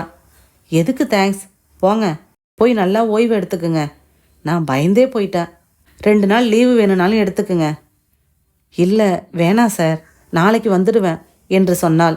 எல்லோரும் வெளியேறியதும் வரதராஜன் பிரியாவை தொட்ட தனது வலது கையை பார்த்து கொண்டார். அதற்கு சற்றென்று முத்தம் கொடுத்தார். உடனடியாக வெட்கமும் வந்தது. என்ன நான் இப்படி கீழ்த்தரமாகிவிட்டேன்? என்ன அல்பத்தனமான வேலை இது, சேச்ச. ஆனால் பிரியா எத்தனை கவர்ச்சியாக இருக்கிறாள்! அந்த வளைவுகள், மண்டியிட்டு சலாம் சொல்ல வைக்கும் அந்த தந்த நிறம், ச, எவ்வளவு மிருதுவாக இருக்கிறாள்! பூ போல பட்டு போல என்பதெல்லாம் தப்பு, பிரியா போல என்றுதான் இனி பிறர் சொல்ல வேண்டும். ஐயோ மனமே, அத்துமீற நினைக்காதே. ஏன், நினைத்தால் என்னவாம்? அவள் திருமணமானவள், அதனால் என்ன? இது பண்பே இல்லை, செக்ஸுக்கு எதுவும் இல்லை. அது காற்று மாதிரி, வேலியிட்டு அடக்க முடியாது. தடுக்க தடுக்க தாவும், மடக்க மடக்க மீறும், அடக்க அடக்க ஆர்ப்பாட்டம் செய்யும், கண்டிக்க கண்டிக்க கட்டவிழ்த்து கொள்ளும். வரதராஜன் அன்றைக்கு ராத்திரி வழக்கத்தை விட சற்று அதிக டோஸ் இன்ஜெக்ஷன் செய்து கொண்டார். எண்ணங்கள் அவரை கீழே தள்ளி மிதித்துவிட்டு தன் இஷ்டத்திற்கு அலைந்தன. பதவியோ அந்தஸ்தோ இமேஜோ இல்லாமல் ஒரு மூர்க்கத்தனமான வரதராஜன் கட்டிலில் படுத்திருந்தார். இதோ பிரியா, வா, வாடி, கிட்ட வாடி, இன்னும் கிட்ட வாடி. பார், என்னை பார், நான் சுத்தமாக இருக்கிறேன். குளித்துவிட்டு வந்திருக்கிறேன். நீயும் போ, இந்த அறையிலேயே குளித்துவிட்டு வா. உடுத்தாமல் அப்படியே ஈரம் சொட்ட சொட்ட வா. இறுக தழுவிக்கொள்வதற்கு முன்னால் உன் உடலை என் விழிகளுக்கு விருந்தாக்கு. அப்புறம் அருகில் வந்து ஆறத் தழுவு. எனக்கு தெரிந்ததையெல்லாம் கற்றுத்தருகிறேன். உனக்கு தெரிந்ததையெல்லாம் கற்றுத்தா. நமது குடும்பம், பொறுப்பு, சமூக அந்தஸ்து அத்தனையும் உடைகளோடு சேர்த்து கலைத்து விடுவோம். நான் மனிதன், நீ மனுஷி, அவ்வளவுதான். நான் வேட்கையுள்ள ஆண், நீ அதை தணிக்கும் பெண். நான் ஆதாம், நீ ஏவாள். அந்த தவறை செய்தே விடலாம். வா, வந்துவிடு, வந்துவிடு. வரதராஜன் ஜுரம் போல மெல்ல சம்பந்தமில்லாமல் உலரவே ஆரம்பித்தார் சன்னமாக. பிரியா மயங்கியதும் சரிந்ததும் மேலாடை விலகின கோலமும் தான் செய்த சில்மிஷமும் பிரியாவை எப்படியாவது ஒரு தடவையாவது அனுபவித்து விடத்தான் வேண்டும். அப்போதுதான் இந்த அவதி நீங்கும். அப்போதுதான் மனம் சமாதானப்படும். அப்போதுதான் இந்த மிருகம் மனிதன் இறந்து போவான். அதனால் பிரியாவை எப்படியாவது. நட்டநடு ராத்திரியில் எழுந்து உட்கார்ந்து அந்த போதையான சூழ்நிலையில் தனக்குத்தானே முனகி கொண்டு வரதராஜன் எப்படி நிறைவேற்றுவது என்று தீவிரமாக யோசிக்க ஆரம்பித்தார். அத்தியாயம் 8. மறுநாள் காலை தபாலில் பிரின்ஸ்பால் வரதராஜனுக்கு விலாசம் எழுதாத ஒரு கவர் வந்திருந்தது. வழுக்கை தலையா, டிஸ்மிஸ் செய்தாயா என்னை? உன் கல்லூரிக்கு எவ்வளவு பெரிய கெட்ட பெயர் வரப்போகிறது பார். என்னை டிஸ்மிஸ் செய்ய வைத்த அந்த சிறுக்கி பிரியாவை நான் அனுபவிக்காமல் விடப்போவதில்லை. வருகிற ஞாயிறு உன் கல்லூரி கலைவிழாவா? அன்றைக்கு பார் என்ன நடக்கப் போகிறது என்று. ஜீவா. கடிதத்தை 3 முறை படித்தார். மடக்கி பாக்கெட்டில் வைத்து கொண்டார். நேற்றிரவு தீர்மானத்திற்கு வர இயலாமல் தத்தளித்த திட்டம் இப்போது வேறு வடிவில் அவர் மனதில் வடிவம் பெற்று கொண்டிருந்தது. மைடியர் முட்டாள் ஜீவா, வா வா, வேறு திட்டம் அமைத்து விட்டேன். அன்றைக்கு பிரியாவை அனுபவிக்கப் போவது நீ அல்ல, நான். அலுவலக அறையில் டைப்படித்து கொண்டிருந்த பிரியா நிறுத்தி, நளினி, பையன் பிறந்தா பரத், பொண்ணு பிறந்தா சுசீலான்னு முடிவு செஞ்சுருக்கோம். பேர் நல்லா இருக்கா? எவ்வளவோ பேருக்கு பிடிச்ச பேர் இல்லையா? நல்லா இல்லாமல் என்ன?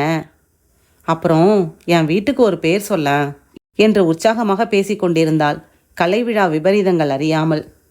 அத்தியாயம் 9. வரதராஜன் சனிக்கிழமை காலை பிரியாவை பியூன் மூலம் வரவழைத்தார். எதிர்நாற்காலியில் அமர சொன்னார். சற்று நேரம் மௌனமாக தயங்கினார். என்ன சார், சொல்லுங்க. பிரியா, ஜீவா கிட்டேருந்து உங்களுக்கு அதுக்கு பிறகு எந்த பிரச்சனையும் இல்லையே? இல்லை சார், இந்த ரூமில் சந்திச்சது தான் கடைசி. லெட்டர் ஏதாவது அதுக்கப்புறம் வந்துச்சா? எதுவும் வரல சார். எனக்கு அவன் ஃபோன் செஞ்சான். என்ன சொன்னான் சார்? உங்கள் மேலே இன்னும் ஆத்திரமாக இருக்கானா. நான் மறுபடியும் அவனை காலேஜில் சேர்த்துக்கணுமா? நீங்கள் என்ன சொன்னீங்க? அவன்கிட்ட எதுவும் சொல்லலை. பிடிப்பாக எதுவும் சொல்லாமல் வச்சுட்டு அவங்க அப்பாவுக்கு ஃபோன் செஞ்சு விவரம் எல்லாம் பேசினேன். ரொம்ப தங்கமான மனுஷன் போல இருக்கு. என் பையனுக்காக நான் மன்னிப்பு கேட்டுக்கிறேன்னு சொன்னார். நாளைக்கு மத்தியானம் 3 மணிக்கு ஜீவாவையும் அழைச்சிக்கிட்டு என் வீட்டுக்கு வரேன்னு சொல்கிறார். நீங்களும் அப்போ இருக்கிறது நல்லது. என் வீடு தெரியும்ல, பக்கத்தில் தான், அடுத்த தெரு தான், ரயில்வே லைனை ஒட்டின வீடு. தெரியும் சார், ஒரு தடவை வந்திருக்கேன். ரைட்டு, அப்போது நாளைக்கு ஞாயிற்றுக்கிழமையாக இருக்கிறதால சௌகரியமாக போச்சு. பேசி இந்த விவகாரத்துக்கு ஒரு முடிவு செஞ்சிடுறது நல்லது. பகையை வளர்த்துக்கிறது நல்லது இல்லை. என்ன சொல்கிறீங்க? நீங்கள் சொல்கிறது சரிதான் சார். அவசியம் வரேன். மத்தியானம் 3 மணிக்கு தானே? ஆமாம், காலேஜில் கலைவிழா சாயங்காலம் 6 மணிக்கு இருக்குது. நீங்கள் என் வீட்டுக்கு வந்துட்டு பேசிட்டு அப்படியே கலைவிழாவுக்கு வந்துடலாம். சரி சார். அப்புறம் இந்த விவகாரம் உங்கள் கணவருக்கு தெரியுமா? இல்லை, தெரியாது சார். சரி, அப்போ நாளைக்கு பேச போகிறதும் தெரிய வேணாமே. என்ன நான் சொல்கிறது? கலைவிழா சம்பந்தமாக கொஞ்சம் முன்கூட்டியே போய் சில ஏற்பாடுகள் செய்ய வேண்டியிருக்குன்னு சொல்லிட்டு புறப்பட்டு வரேன். அப்புறம் ஜீவாவும் அவன் அப்பாவும் வர்றது. உங்களை வச்சுக்கிட்டு சமாதானமாக பேச போகிறது வேற யாருக்குமே கூட தெரிய வேணாம். இஷ்டத்துக்கு கதை கட்டுவாங்க. நமக்குள்ளே இருக்கட்டும். நளினி கூட சரியான லவுட் ஸ்பீக்கர் தான். எந்த விஷயத்தையும் மனசில் வச்சுக்காம எல்லார்கிட்டையும் சொல்லிடுறாங்க. அதனால் அவங்கக்கிட்ட கூட சொல்ல வேணாம். சரி சார், சொல்லலை. Very good.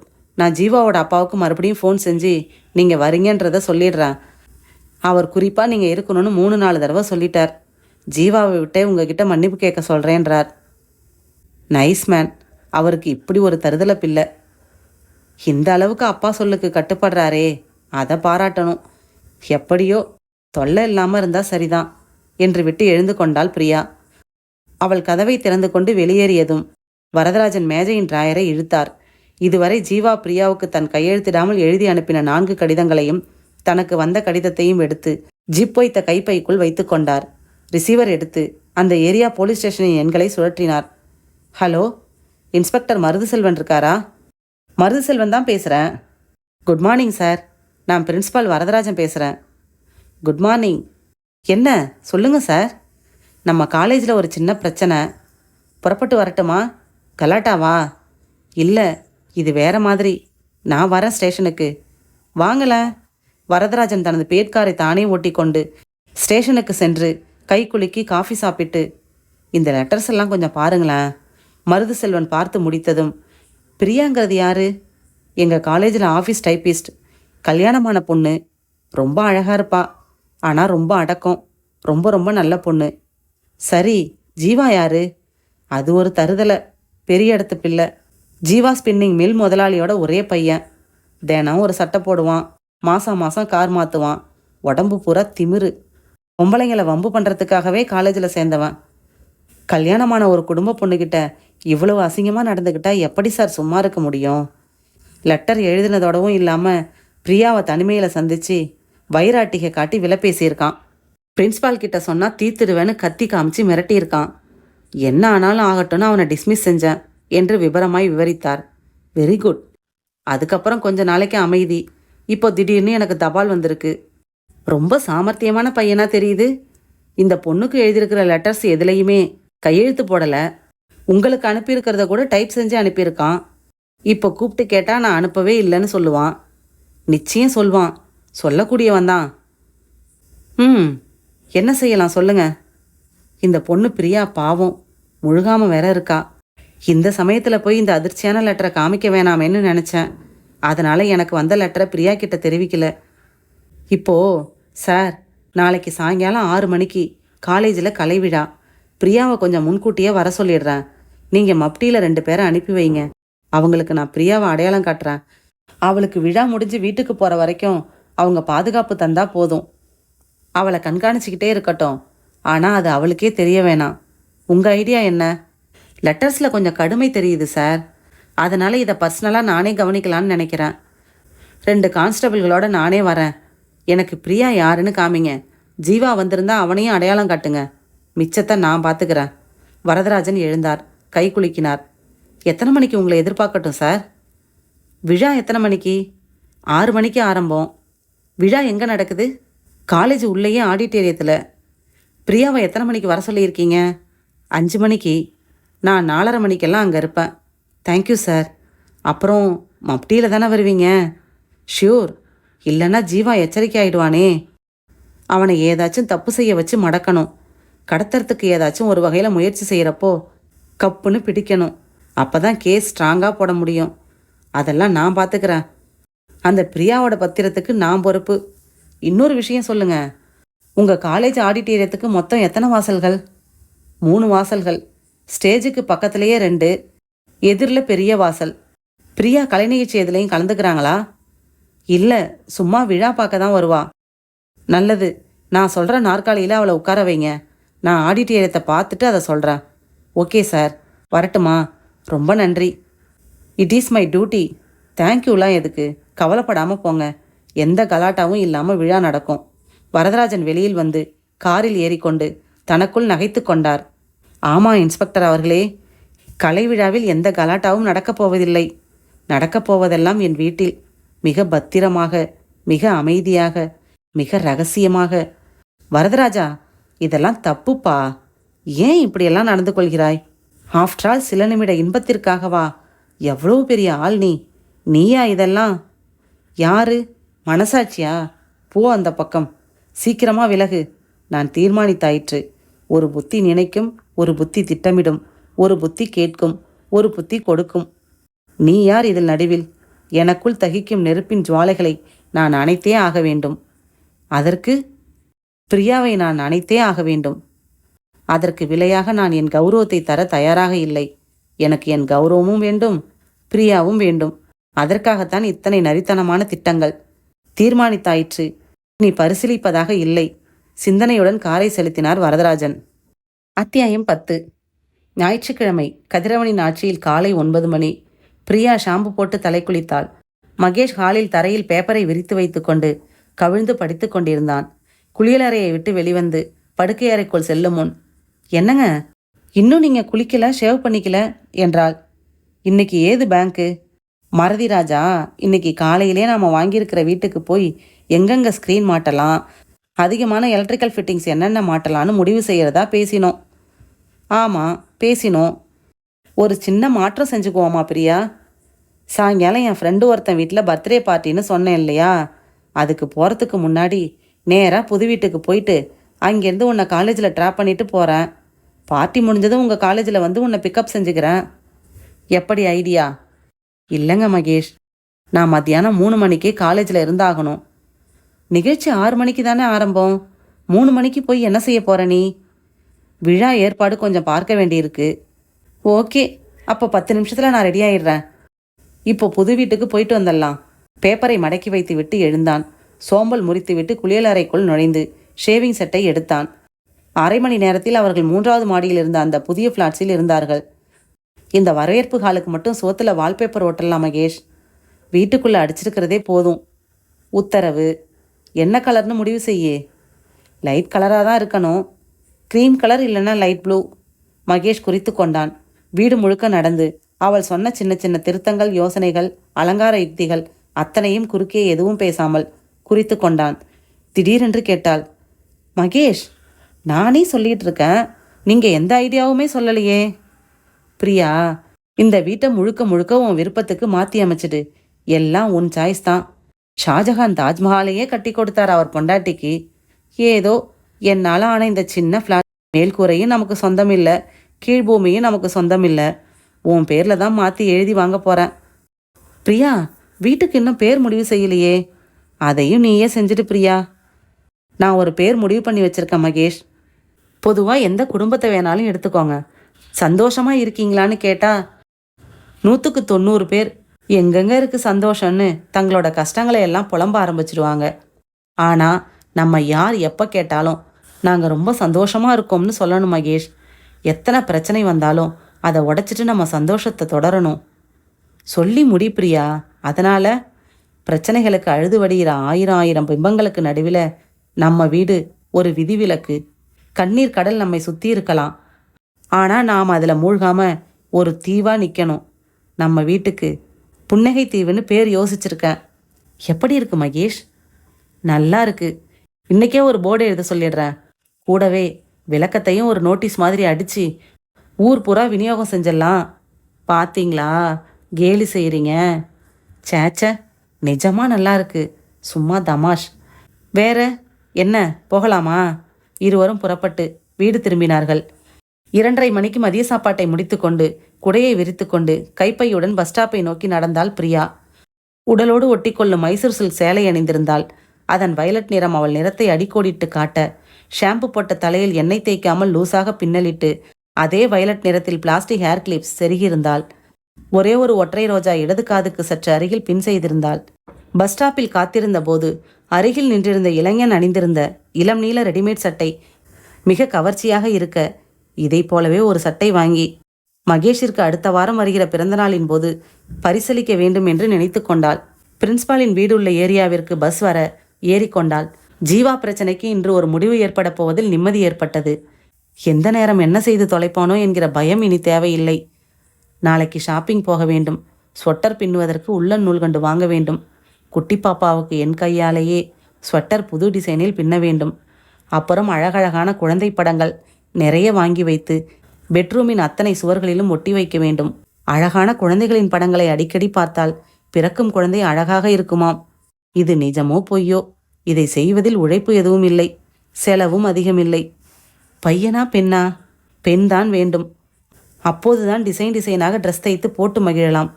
தலைக்கு விதவிதமான அலங்காரம் செய்யலாம். 5 மாதத்தில் ஸ்கேன் செய்து பார்க்கலாமே. ச்சே, வேண்டாம். எதிர்பார்ப்பு போய்விடும், சஸ்பென்ஸ் போய்விடும், எந்த த்ரில்லும் இருக்காது. திடீரென்று தான் இறங்க வேண்டிய ஸ்டாப் வந்துவிட்டதை உணர்ந்து இறங்கிக் கொண்டாள் பிரியா. ஞாயிற்றுக்கிழமையில், அதுவும் அந்த மதிய வேளையில், அந்த சாலையே வெறிச்சோடி கிடந்தது. பிரின்ஸ்பாலின் வீடு இருக்கும் தெரு, சமீபமாக வளர்ந்து வரும் ஒரு எக்ஸ்டென்ஷன் பகுதி. வீட்டிற்கு சற்று தூரத்தில் ரயில்வே லைன்கள், சதா மின்சார ரயில்களின் போக்குவரத்து உண்டு. பிரியா அந்த தெருவை நோக்கி நடந்தபோது கூட ஒரு ரயில் தூரத்தில் கடந்து போய் கொண்டிருந்தது தெரிந்தது. அந்த தெருவையே யுத்தம் நிகழ்ந்து கொண்டிருக்கும் நாட்டின் பகுதி போல நடமாட்டமின்றி இருந்தது. மக்கள் மதிய தூக்கத்தில் இருக்க ஒரே ஒரு சைக்கிள் தேவையே இல்லாமல் மணியடித்து கொண்டு வந்தது. இவளை பார்த்ததும் வேகம் குறைந்தது. கடந்து செல்லும் வரை உற்று பார்த்துவிட்டு போனான் அவன். பிரியா முதல்வர் வரதராஜனின் அந்த தனி வீட்டை அடைந்து தனது வாட்சை பார்த்து கொண்டே முன்கேட்டை திறந்தாள். மணி 3:10. வாசலில் முதல்வரின் கார் மட்டுமே நின்றது. வேறு கார் இல்லை. இளைஞன் ஜீவாவும் அவன் அப்பாவும் இன்னும் வரவில்லை போலிருக்கிறதே. அந்த வீடு நவீன அமைப்பில் இருந்தது. மாடியில் ஆண்டனா, கீழே ஒரு அறையின் பிரசவ வயிறாய் துருத்தி கொண்டு ஏர் கண்டிஷனர், ஜன்னலின் அலுமினிய கதவுகளில் கருப்பு கூலிங் கிளாஸ். பிரியா அழைப்பு மணியை அழுத்த உள்ளே குருவி கத்தியது. கமிங் என்று வந்து கதவை திறந்து, வாமா பிரியா, உள்ளவா என்ற வரதராஜன், தெருவில் யாராவது நடக்கிறார்களா, இவள் உள்ளே வருவதை கவனிக்கிறார்களா என்று ஒரு பார்வை பார்த்துவிட்டு கதவை சாத்தினார். உட்காருமா, ஃபோன் செஞ்சுட்டேன், புறப்பட்டு வந்துக்கிட்டே இருக்காங்களாம்.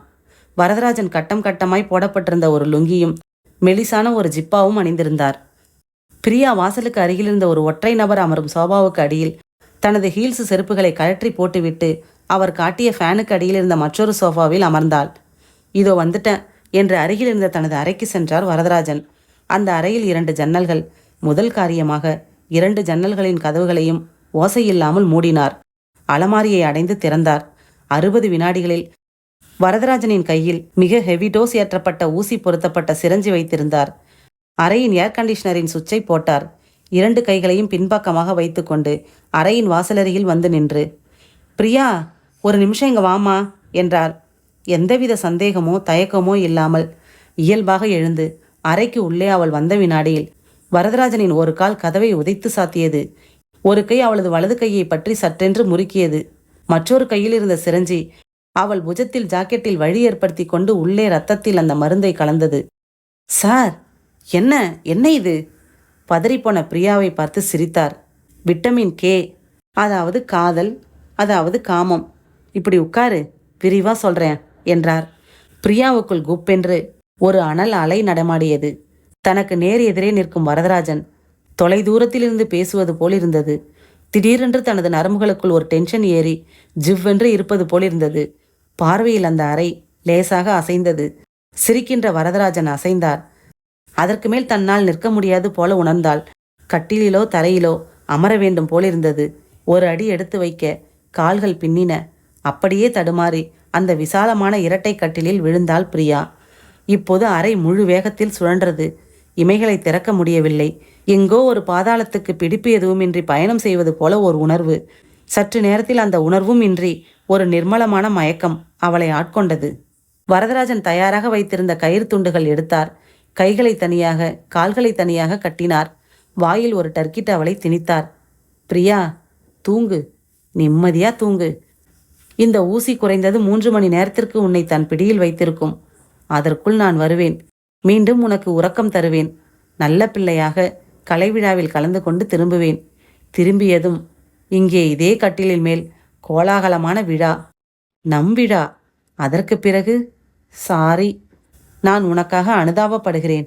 அடுத்த ஜென்மத்தில் இப்படி அழகாக பிறந்து தொலைக்காதே. என்னை போல் விஷம ஆசையை வெல்லத் தெரியாதவன் கையில் சிக்கி தவிக்க நேரிடும். வரும் வரை தூங்கு பிரியா. வரதராஜன் முகம் கழுவி, தலை சீவி, கோட் போட்டு, டை கட்டி, ஷூ மாட்டி, அறையை பூட்டி வீட்டையும் பூட்டி கொண்டு புறப்பட்டு 4 மணிக்கெல்லாம் கல்லூரியில் தன் காரை நிறுத்தி இறங்கினார், பதட்டமே இல்லாமல். அத்தியாயம் 11. வரதராஜன் ஆடிட்டோரியம் வந்து மேடையில் இன்னும் முடியாமல் இருந்த அலங்காரங்களை துரிதப்படுத்தினார். கிரீன் ரூமில் நடந்து கொண்டிருந்த நாடக நிகழ்ச்சிகளுக்கான மாணவ நடிகர்களின் ஒப்பனைகளை பார்த்து சில யோசனைகள் சொன்னார். நிகழ்ச்சி பொறுப்பேற்றிருந்த மாணவர்களை அழைத்து அமைப்பை பற்றி விவாதித்தார். ஒலி அமைப்பை செய்து கொண்டிருந்தவனை அழைத்து, மைக்கு திடீரென்று விசிலடிக்கக்கூடாது என்றார். நாற்காலிகளை போட்டுக் கொண்டிருந்தவர்களின் விழாவின் பிரதம விருந்தினர்களை எந்த இடத்தில் உட்கார வைக்க வேண்டும் என்றார். அலுவலக அசிஸ்டண்டை, நினைவு பரிசுகள் தயாரா என்றார். அங்குமிங்கும் ஓடிக்கொண்டிருந்த நளினியை கூப்பிட்டு, ஏமா, பிரியா வந்தாச்சா? என்று இயல்பாக கேட்டார். இன்னும் வரல சார், இனிமே தான் வருவா. சீக்கிரம் வர சொல்லியிருந்தேனே. சரி, வந்ததே என்னை பார்க்க சொல்லுங்க. நான் பேச வேண்டிய பேச்சு டைப் பண்ணி கொடுத்தாங்க, எடுத்துட்டு வர மறந்துட்டேன்.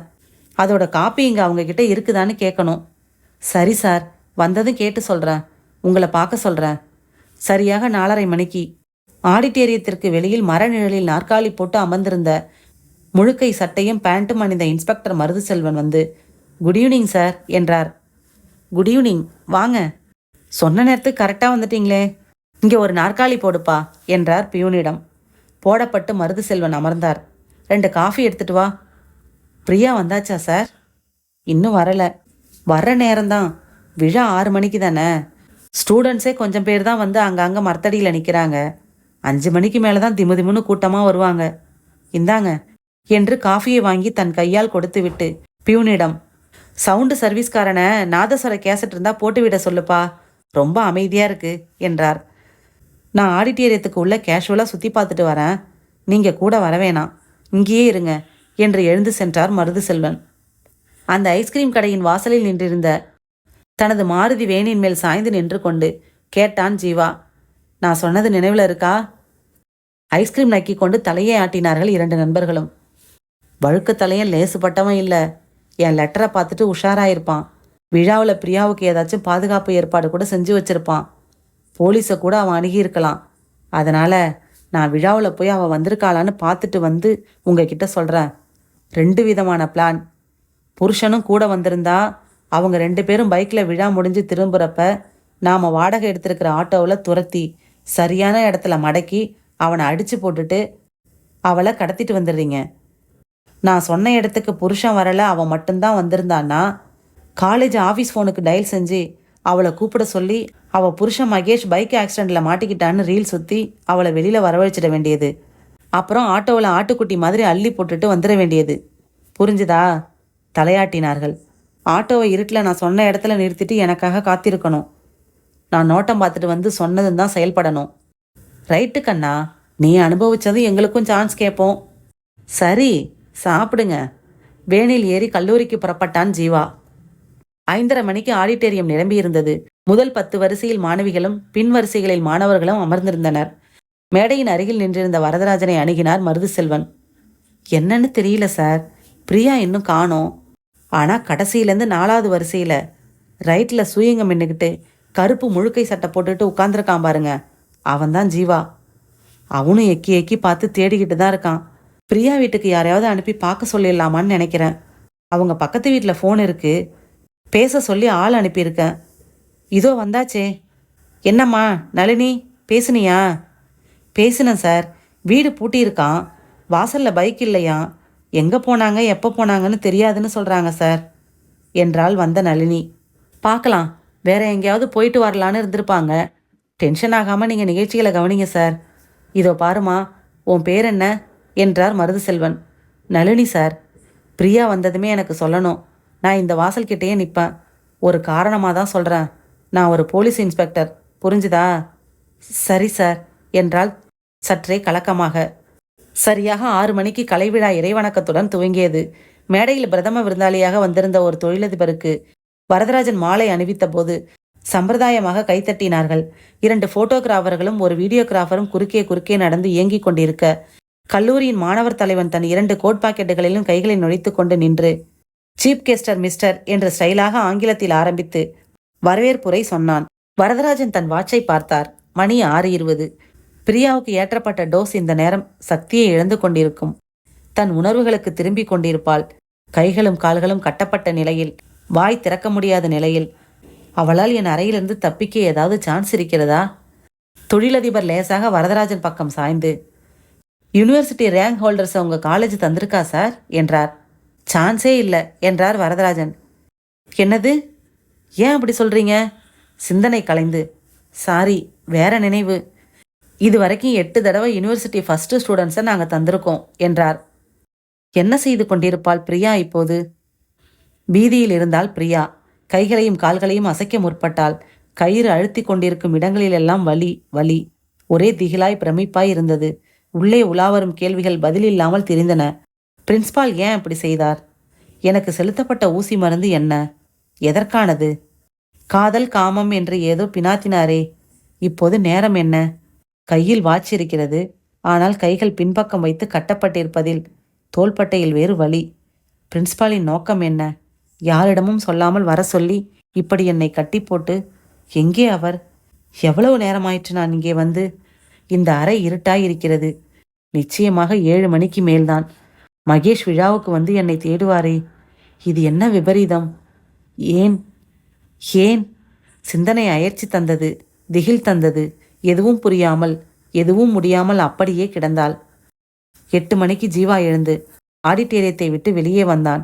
5 நிமிடத்திற்கு ஒரு முறை ஜீவாவை கண்காணித்துக் கொண்டே இருந்த இன்ஸ்பெக்டர் மருதுசெல்வனும் வெளியில் வந்தார். தனது மாருதி வேனை அவன் எடுக்க தனது பைக்கில் அமர்ந்து இவர் ஸ்டார்ட் செய்தார். ஜீவா அந்த சாலையில் திரும்பி ஒரு ஆட்டோவின் அருகில் காத்திருந்த நண்பர்களிடம் வந்து நிறுத்தினான்.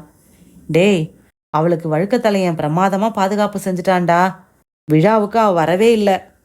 இந்த பயத்தோடவே இருக்கட்டும், வேற ஒரு சந்தர்ப்பத்தில் வச்சுக்கலாம். நான் போறேன், நீங்களும் ஆட்டோவை ரிட்டர்ன் பண்ணிட்டு போயிடுங்க. ஜீவா சொல்லிவிட்டு புறப்பட்டான். ஆட்டோ வேறு திசையில் புறப்பட்டது. தூரத்தில் நின்றிருந்த இன்ஸ்பெக்டருக்கு இப்போது மாருதி வேனை ஃபாலோ செய்வதா, இல்லை அவன் நிறுத்தி பேசிவிட்டு போன ஆட்டோவை ஃபாலோ செய்வதா என்று லேசான தடுமாற்றம் ஏற்பட்டது. ஆட்டோவில் 2 பேர்கள்தான். ஒருவன் ஓட்டுநர் இருக்கையில், ஒருவன் பின்சீட்டில். சந்தேகப்படும்படியாக பெண் யாரும் இல்லை. மருதுசெல்வன் உடனே தீர்மானித்து வேனை தொடர்ந்தார். சற்று நேரத்தில் ஜீவா தனது பங்களாவின் வாட்ச்மேனின் சல்யூட்டை புறக்கணித்து உள்ளே செலுத்தி சென்றதும் பைக்கை திருப்பினார். அருகாமை கடையில் தொலைபேசி அனுமதி பெற்று நளினியிடம் குறித்து வாங்கின பிரியாவின் பக்கத்து வீட்டு எண்ணை முயன்றார். ஹலோ, உங்க பக்கத்து வீட்டில் பிரியாவோ அவங்க புருஷன் மிஸ்டர் மகேஷோ இருந்தா பேச சொல்லுங்களா? 1 நிமிஷம் என்று இடைவெளி விட்டு, வீடு பூட்டியிருக்கு சார். 2 பேருமே வெளியில போயிருக்காங்க போல இருக்கு. எங்கன்னு தெரியாது. வைத்து விட்டு மீண்டும் ஆடிட்டோரியம் வந்தபோது விழாவின் கலை நிகழ்ச்சிகள் முடிந்து நன்றி நவின்று கொண்டிருக்க கூட்டம் கூட்டமாய் மாணவ மாணவியர் வெளியே வந்து கொண்டிருந்தார்கள். மருதுசெல்வன் நேராய் நளினியிடம் போய், வரவே இல்லையா பிரியா என்றார். வரல சார். விழா முடிவடைந்து பிரதம விருந்தாளியை அவரின் கார் வரைக்கும் சென்று வழியனுப்பி விட்டு திரும்பினார் வரதராஜன். என்ன சார் ஆச்சு? பாதியிலே ஜீவா எழுந்து போனதையும் நீங்களும் பின்னாடியே எழுந்து போனதையும் பார்த்தேன், மருதுசெல்வன் சொன்னார். வரதராஜன் யோசித்து கேட்டார். ஒருவேளை விழாவுக்கு வர்ற ப்ரோக்ராமை ரத்து செஞ்சுட்டு 2 பேரும் ஏதாச்சும் சினிமாவுக்கு போயிருக்கலாமோ? இருக்கலாம். பிரியாவை ஆடிட்டோரியத்தில் எதிர்பார்த்து ஜீவா வந்திருந்தான். அவன் முகத்தில் டென்ஷன் இருந்துச்சு. வாசல் பக்கம் திரும்பி திரும்பி வராளான்னு பார்த்துக்கிட்டே இருந்தான். வெறுத்து போய் புறப்பட்டுட்டான். அவன் ஆட்டோவில் 2 பேரை எதுக்காகவோ ஏற்பாடு செஞ்சு வச்சிருக்கணும். அதை கேன்சல் செஞ்சுட்டு வீட்டுக்கு போயிட்டான். எல்லாம் யூகம்தான். பிரியா வீட்டுக்கு திரும்பியாச்சான்னு தெரிஞ்சாதான் நிம்மதியாகும். விழா முடிஞ்சு போச்சு. நேரமும் 9க்கு மேலே ஆச்சு. இனிமே இங்கே வர வாய்ப்பே இல்லை. நான் நேராக பிரியா வீட்டுக்கு போகிறேன். வெளியில் போயிருக்கிற புருஷனோ பொண்டாட்டியோ திரும்பி வர்ற வரைக்கும் காத்திருக்கேன். அவங்க வந்ததும் பேசிட்டு புறப்படுறேன் என்று புறப்பட்டார் மருதுசெல்வன். நல்லது சார் என்று கைகூப்பி தன் காருக்கு நடந்தார் வரதராஜன். அத்தியாயம் 12. வரதராஜன் தன் வீட்டிற்கு வந்து சேர்ந்தபோது மணி 9:30. நிதானமாக வாசல் கதவை திறந்து வீட்டுக்குள் வந்தார். தனது படுக்கை அறைக்கு வந்து கதவை சாத்தி கொண்டு விளக்கை போட்டு கட்டிலில் பார்த்தார். அயற்சியால் கண்களை மூடியிருந்த பிரியா சற்றென்று திறந்து அவரை ஏன் என்ற கேள்வி தாங்கின பரிதாப பார்வை பார்த்தாள். வரேன் பிரியா, கொஞ்ச நேரம் பொறு. அவள் இருப்பதை பற்றியெல்லாம் கவலையே இல்லாமல் படு நிதானமாக கோட் சூட் டை என்று எல்லாம் கழற்றி மேஜை மேல் இருந்த ஹீட்டர் மேல் பாத்திரத்தில் நீர் வைத்து கொதிக்க விட்டு சிரஞ்சையும் ஊசியையும் எடுத்தார். அவர் என்ன செய்கிறார், என்ன செய்ய போகிறார் என்று எதுவும் விளங்கவில்லை. என்றாலும் நடக்கப் போவது தனக்கு பாதிப்பான ஏதோ ஒரு விபரீதம் என்பது மட்டும் தெளிவாக புரிந்த பிரியா என்று முக்கினாள், முனகினாள். வரதராஜன் நிதானமாக கையில் ஊசியுடன் வந்து அவள் அருகில் அமர்ந்து, பிரியா பயப்படாத, ஒன்றுமில்ல, கொஞ்ச நேரம்தான், உனக்கு தெரிஞ்ச விஷயந்தான். நான் ரொம்ப மோசமாயிட்டேன்.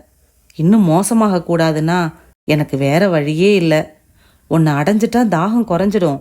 நான் சரியாயிடுவேன். நீ இயல்பாக ஒத்துழைக்க மாட்ட. அதனால் இன்னொரு ஊசி போட்டுக்கோ. நல்லா இருக்கும், கதகதப்பாக இருக்கும், மிதக்கிற மாதிரி இருக்கும். நமக்கு இந்த உலகம் வேணாம், வேற உலகம் போயிடலாம் என்றார். அவள் கண்களில் பயம் காட்டினாள். தவித்தாள், புரண்டாள். அவளை அழுத்தி பிடித்து ஊசியை ஏற்றிவிட்டு பிறகு தனக்கு ஒரு ஊசி போட்டுக்கொள்ள நினைத்து பிறகு வேண்டாம் என்று தீர்மானித்தார். பிரியா மட்டும் மயக்க போதையில் தெளிந்தும் தெளியாமலும் உணர்ந்தும் உணராமலும் ஒரு அர்த்தமற்ற நிலையில் விழுந்தாள். வரதராஜன் அவள் வாயில் இருந்த டர்க்கி டவலை உருவினார். அவள் கத்த வேண்டும் என்று முயற்சித்தாள். காற்றுதான் வெளிப்பட்டது. கட்டுகளை பிரித்தார். கையால் அவரை அறைய வேண்டும் போல் இருந்தது. ஆனால் கையின் இயக்கத்திற்கு சிரமமாய் இருந்தது. அவரை பிடித்து தள்ளுவதாக வேறு எங்கோ காற்றை பிடித்து தள்ளினாள். பிரியா, இந்த போத நிலையிலையும் எதிர்க்கணும்னு தோணுதே உனக்கு? எவ்வளவு பத்தினி நீ! இது வரைக்கும் காசுக்கு வந்தவங்கள தான் தொட்டிருக்கேன். இப்பதான் முதல் தடவையா குடும்ப பெண்ண என் வாழ்க்கையோட லட்சிய கனவை தொட போறேன். பிரியா எதிர்க்க வேண்டும், மறுக்க வேண்டும், விலக வேண்டும், தடுக்க வேண்டும் என்று மனதளவில் உணர்ந்தாலும் உடல் மிக பலவீனமாக ஒத்துழைக்க மறுத்தது. மகேஷ் தனது பைக்கில் காலேஜுக்கு வந்தபோது சந்தேகத்தோடு தான் வந்தான். அவன் எதிர்பார்த்தது போலவே விழா முடிந்து விட்டதை அறிந்து பைக்கை திருப்பினான். எனக்காக காத்திருந்து பார்த்துவிட்டு பஸ் பிடித்து வீட்டுக்கு போயிருப்பாள். கோபமாக இருப்பாள். சமாதானப்படுத்த வேண்டும். பார்ட்டியில் லேட்டாகிவிட்டதை விளக்க வேண்டும். தன் வீட்டின் முன் வண்டியை நிறுத்தின போது மற்றொரு பைக் நிற்பதையும் அருகில் யாரோ சிகரெட் பிடித்து கொண்டு நிற்பதையும் கவனித்து, யார் சார், என்ன வேணும் உங்களுக்கு? நீங்க தானே மிஸ்டர் மகேஷ்? நான் இன்ஸ்பெக்டர் மருதுசெல்வன். உங்க மனைவி எங்க? வீட்டில் தான் என்று ஆரம்பித்து அப்போதுதான் கதவில் பூட்டு தொங்குவதை கவனித்தான். She is working in. அதெல்லாம் தெரியும் சார். இப்போ அவங்க எங்க? நீங்கள் 2 பேருமா சேர்ந்து வெளியில் போகலையா? இல்லையே, இன்னைக்கு அவங்க காலேஜில் கலைவிழா. அதுக்கு ஏற்பாடெல்லாம் செய்யணும்னு மத்தியானம் 3 மணிக்கே புறப்பட்டு போனா. நான் ஒரு ஃப்ரெண்ட்ஸு வீட்டில் பார்ட்டியில் கலந்துட்டு பிக்கப் பண்ணிக்கிறதுக்காக காலேஜ் போனேன். விழா முடிஞ்சிருச்சு. சரி, பஸ் பிடிச்சு வீட்டுக்கு வந்திருப்பான்னு இங்கே வந்துட்டேன். நீங்கள் எதுக்காக விசாரிக்கிறீங்க சார் என்றான் மகேஷ் லேசான பதட்டத்துடன். பைக்கை நிறுத்திட்டு வீட்டை திறங்க, உள்ளே போய் பேசலாம். உங்கள் மனைவி காலேஜ் விழாவுக்கு வரலை. ஏதோ குழப்பம். கொஞ்சம் விரிவாக சில விவரங்கள் வேணும். வாங்க, பதறாமல் வாங்க, ஒன்றும் இல்லை. மகேஷிற்கு ஏதோ விபரீதம் என்பது புரிய படபடப்புடன் வீட்டை திறந்தான். அத்தியாயம் 13. வெற்றி புன்னகை உதடுகளில் தவழ வரதராஜன் ஈசி சேரில் அமர்ந்து கொண்டு சிகரெட் பற்ற வைத்து கொண்டார். தனக்கு நேர்ந்த கொடுமையை இன்னும் முழு அளவில் உணர்ந்து கொள்ள இயலாத நிலையில் இமைகள் மூடியிருக்க வேதனை முகத்துடன் கட்டிலில் கசக்கி எறியப்பட்ட ஒரு காகித குப்பை போல் உடை கலைந்து கிடந்த பிரியாவை பார்த்தார். சாரி பிரியா, என்ன நான் ஜெயிப்பதற்காக உன்னை நான் தோற்கடிக்க வேண்டியதாய் போயிற்று. கையின் விரல்கள் மூடியிருக்கும் வரை உள்ளே இருப்பது என்ன என்று அறிந்து கொள்ள ஏற்படும் துடிப்பு அதிகரித்து கொண்டேதான் இருக்கும். விரல்கள் திறக்கப்பட்டதும் அந்த துடிப்பு உடனடியாக வடிந்துவிடும். அதே போல என் மூச்சு காற்று முழுக்க பிரியா பிரியா பிரியா என்று நீ கலந்து சுவாசிக்கப்பட்டாய். கனவுகள் இல்லாத இரவுகளே இல்லை. நீ இல்லாத கனவுகளும் இல்லை. உன்னை பார்த்த போதெல்லாம் என் தீ நெய் ஊற்றி கொண்டது. அதை அணைத்தாக வேண்டியிருந்தது. உன்னை அணைத்தாயிற்று. இதோ அந்த தீயும் அணைந்தாயிற்று. தவறுதான், நியாயமில்லைதான், வடிகட்டின அயோக்கியத்தனம்தான். வாழ்க்கையில் குற்றமும் ஒரு சுவாரஸ்யமே. இது அழகான குற்றம். சிகரெட் முடிந்து போக வரதராஜன் இனி செய்ய வேண்டியதை யோசிக்க ஆரம்பித்தார். பிரியாவை அனுபவித்த பிறகு என்ன செய்ய வேண்டும் என்று ஏற்கனவே யோசித்து வைத்திருந்ததை வரிசைப்படுத்தி பார்த்தார். முதலில் பிரியாவின் உயிருக்கு விடை கொடுக்க வேண்டும். நளினமான, அமைதியான, எதிர்ப்பே இல்லாத கொலை. பிறகு பிரியாவின் ஆடைகளை திருத்தி இந்த அறையிலிருந்து அப்புறப்படுத்தி காரின் பின்சீட்டில் படுக்க வைக்க வேண்டும். அடுத்து காரை செலுத்தி ரயில்வே லைனை ஒட்டின அனாதையான மரங்கள் அடர்ந்த சாலையில் ஒரு இருட்டு தீவில் நிறுத்தி அந்த இருட்டான இடமும் ஏற்கனவே தேர்ந்தெடுத்தாயிற்று. அவளை கிடத்தப் போகிற அந்த பகுதியை 1 வார காலமாக கண்காணித்து தேர்ந்தெடுத்திருக்கிறேன். அவ்வளவு புதர். சாலையிலிருந்து பார்த்தால் எதுவுமே தெரியாதபடிக்கு அடர்ந்த புதர். அங்கே ஆள் நடமாட்டமே கிடையாது. வாகன போக்குவரத்தும் அந்த சாலையில் பகலில் கூட அதிகம் இருப்பதில்லை. எனவே அந்த இடத்திற்கு வந்து பிரியாவை தூக்கி ரயில்வே லைன் மேல் படுக்க வைத்துவிட்டு விலக வேண்டும். 15 நிமிடங்களுக்கு ஒரு முறை மின்சார ரயில் கடக்கும் பகுதி அது. சற்று வளைந்து வரும் தண்டவாளங்களின் ஓட்டம் சற்றே நிமிருகிற பகுதி அது. அதனால் ரயில் டிரைவர் தூரத்தில் இருந்து தண்டவாளத்தின் குறுக்கில் யாரோ படுத்திருப்பதை பார்க்க இயலாது. மிக அருகாமையில் வந்துதான் பார்க்க முடியும்.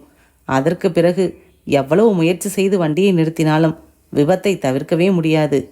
இவ்வளவு விஷயங்களை யோசித்து தீர்மானித்திருக்கிறேன். ஏன்? என் மானம், கௌரவம் மிக முக்கியம். மாட்டிக்கொள்ளக்கூடாது. புத்திசாலி குற்றவாளிகள் எப்போதும் மாட்டுவதில்லை. நான் ஒரு புத்திசாலி, இப்போது குற்றவாளி. சாரி பிரியா, உனக்கு தெரிந்தும் தெரியாமலும், புரிந்தும் புரியாமலும், உணர்ந்தும் உணராமலும் எனக்கு சுகம் கொடுத்தாய். அதற்கு பரிசளிக்க வேண்டிய நான் வேறு வழி இல்லாமல் மரணத்தையே பரிசாக தர வேண்டியுள்ளது. வரதராஜன் எழுந்தார். திடீரென்று ஒரு யோசனை தோன்ற டெலிஃபோனை எடுத்து அருகில் வைத்துக்கொண்டு பிரியா வீட்டின் பக்கத்து வீட்டை அழைத்தார். பக்கத்தில் பிரியா வீட்டில் யாராவது இருந்தால் பேச சொல்லுங்க, நான் அவங்க வேலை பார்க்குற காலேஜ் பிரின்ஸ்பால் பேசுகிறேன். காத்திருக்க சொல்லப்பட்டார். வினாடிகளில், ஹலோ, நான் இன்ஸ்பெக்டர் மருதுசெல்வம் பேசுகிறேன் சார். என்ன சார் ஆச்சு? இங்கே வீட்டுக்கு வந்து மனசு ஓயலை. பிரியா வந்தாச்சா வீட்டுக்கு? இன்னும் வரல சார். அவங்க புருஷன்தான் வந்தார். விழா சம்பந்தமாக ஏற்பாடுகள் செய்ய வேண்டியிருக்குன்னு மதியானம் 3 மணிக்கு முன்னாடியே புறப்பட்டு போயிட்டாங்களாம் வீட்டை விட்டு. அட, என்ன சார் இது? விழாவுக்கும் வரல, வீட்டுக்கும் வரல, 3 மணிக்கே புறப்பட்டதா சொல்கிறீங்க. அப்புறம் எங்கே தான் போச்சு அந்த பொண்ணு? பிரியாவை எதிர்பார்த்து ஜீவா விழாவுக்கு வந்திருந்தானே. ஒரே குழப்பமாக இருக்கே. பதறாதீங்க சார், பிரியாவோட ஃப்ரெண்ட்ஸு விலாசம் எல்லாம் விசாரிச்சிட்ருக்கேன். ஜீவா ஏதாச்சும் ட்ரிக்கு செஞ்சிட்டானான்னு தெரியலை. தடாலடியாக ஜீவா வீட்டுக்கு போய் பார்க்கலான்னு இருக்கேன். நீங்கள் கவலைப்படாதீங்க, நான் பார்த்துக்கிறேன். எனக்கு பதட்டமாக தான் சார் இருக்குது. என்ன செய்யணுமோ சொல்லுங்க, செய்கிறேன். கமிஷனரை பர்சனலாக தெரியும், அவர்கிட்ட எதுவும் சொல்லட்டுமாண்ணா? தேவையே இல்லை சார். என்ன ஏதுன்னு இன்னும் புரியலையே. சரி, ராத்திரி எந்த நேரமானாலும் பிரியாவை கண்டுபிடிச்சது எனக்கு ஃபோன் செஞ்சு சொல்லுங்க. எனக்கு தூக்கமே வராது. நிச்சயம் சொல்கிறேன் சார். ஃபோனை வைத்தார் வரதராஜன். பிரியா, உன்னை எங்கெங்கெல்லாம் தேடுகிறார்கள் பார். அவளை நெருங்கினார். கைகளில் உரைகளை அணிந்து கொண்டார். அவள் கழுத்தை தொட்டார். 2 கைகளாலும் குரல் வலையை நெருடி லேசாக அழுத்தின போது மயக்கத்திலேயே ஒருமுறை விழிகளை திறந்து உடன் மூடிக்கொண்டாள். சற்றென்று தீவிரமாக நெருக்க ஆரம்பித்தார். ஒரே ஒரு முறை அவள் உடம்பு முழுக்க தூக்கி போட்டது. பிறகு பிரியா அடங்கினால் சலனமே இல்லாமல். அத்தியாயம் 14.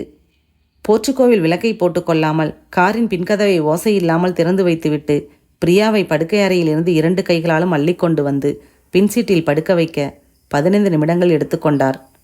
பிரியாவின் கூடை, கைப்பை இவைகளை பத்திரமாக எடுத்துக்கொண்டார். அறையில் உதிர்ந்திருந்த ரோஜா இதழ்களை பொறுக்கி டாய்லெட்டில் போட்டு தண்ணீரை ஊற்றி காணாமலாக்கினார். தன் படுக்கை அறையை திருப்திகரமாக பார்த்து கொண்டு வீட்டை பூட்டி கொண்டு காரை எடுத்தார். எதிர்வீட்டின் வாசலில் புல்வெளியில் நாற்காலிகள் போட்டுக்கொண்டு பேசிக்கொண்டிருந்த நடுத்தர வயது தம்பதி அவரை பார்த்துவிட கையாட்டினார். சிரித்தார். ஹலோ மிஸ்டர் வடிவேல், வரீங்களா? சினிமாவுக்கு போகலாம் என்றார் காரில் இருந்து கொண்டு சகஜமாக. இல்லை சார், நீங்கள் போயிட்டு வாங்க. கியர் மாற்றி புறப்பட்டார். 3 நிமிடங்களில் தான் தேர்ந்தெடுத்து வைத்திருந்த ரயில்வே லைன் பகுதிக்கு வந்து காரை நிறுத்தினார். எதிர்பார்த்தது போல நடமாட்டமே இல்லை. ஒரு மின்சார ரயில் தூரத்தில் வர அது கடந்து செல்லும் வரை காத்திருந்தார். ரயில் கடக்கும்போது லைனை ஒட்டின செடிகள் துடிப்போடு அசைந்தன. மீண்டும் இருட்டும் அமைதியும் ஏற்பட்டதும் பின்சீட்டிலிருந்து பிரியாவை கீழே இறக்கும் முன்பு வந்து கொண்டிருந்த லாரி இவரை கடப்பதற்காக பொறுத்திருந்தார். லாரி கடந்ததும் சற்றென்று தூக்கி தோளில் சரித்து கொண்டு சாலையின் சரிவில் இறங்கி புதர்களுக்கு பின்புறம் வந்து கரடு முரடான பூமியில் நடந்தார். ரயில்வே லைனுக்கு குறுக்கில் பிரியாவை கிடத்தினார். ஒரு ஓரமாக அவளின் கைப்பையையும் கொடையையும் வீசினார். அடுத்த வினாடி தாமதம் செய்யாமல் காருக்கு விரைந்தார். அமர்ந்து ஸ்டார்ட் செய்து அரை வட்டமடித்து திருப்பி சற்று தூரம் ஓட்டின போது ஒரு மின்சார ரயில் வருகிற ஓசை கேட்டது. இதோ வரப்போகிறது.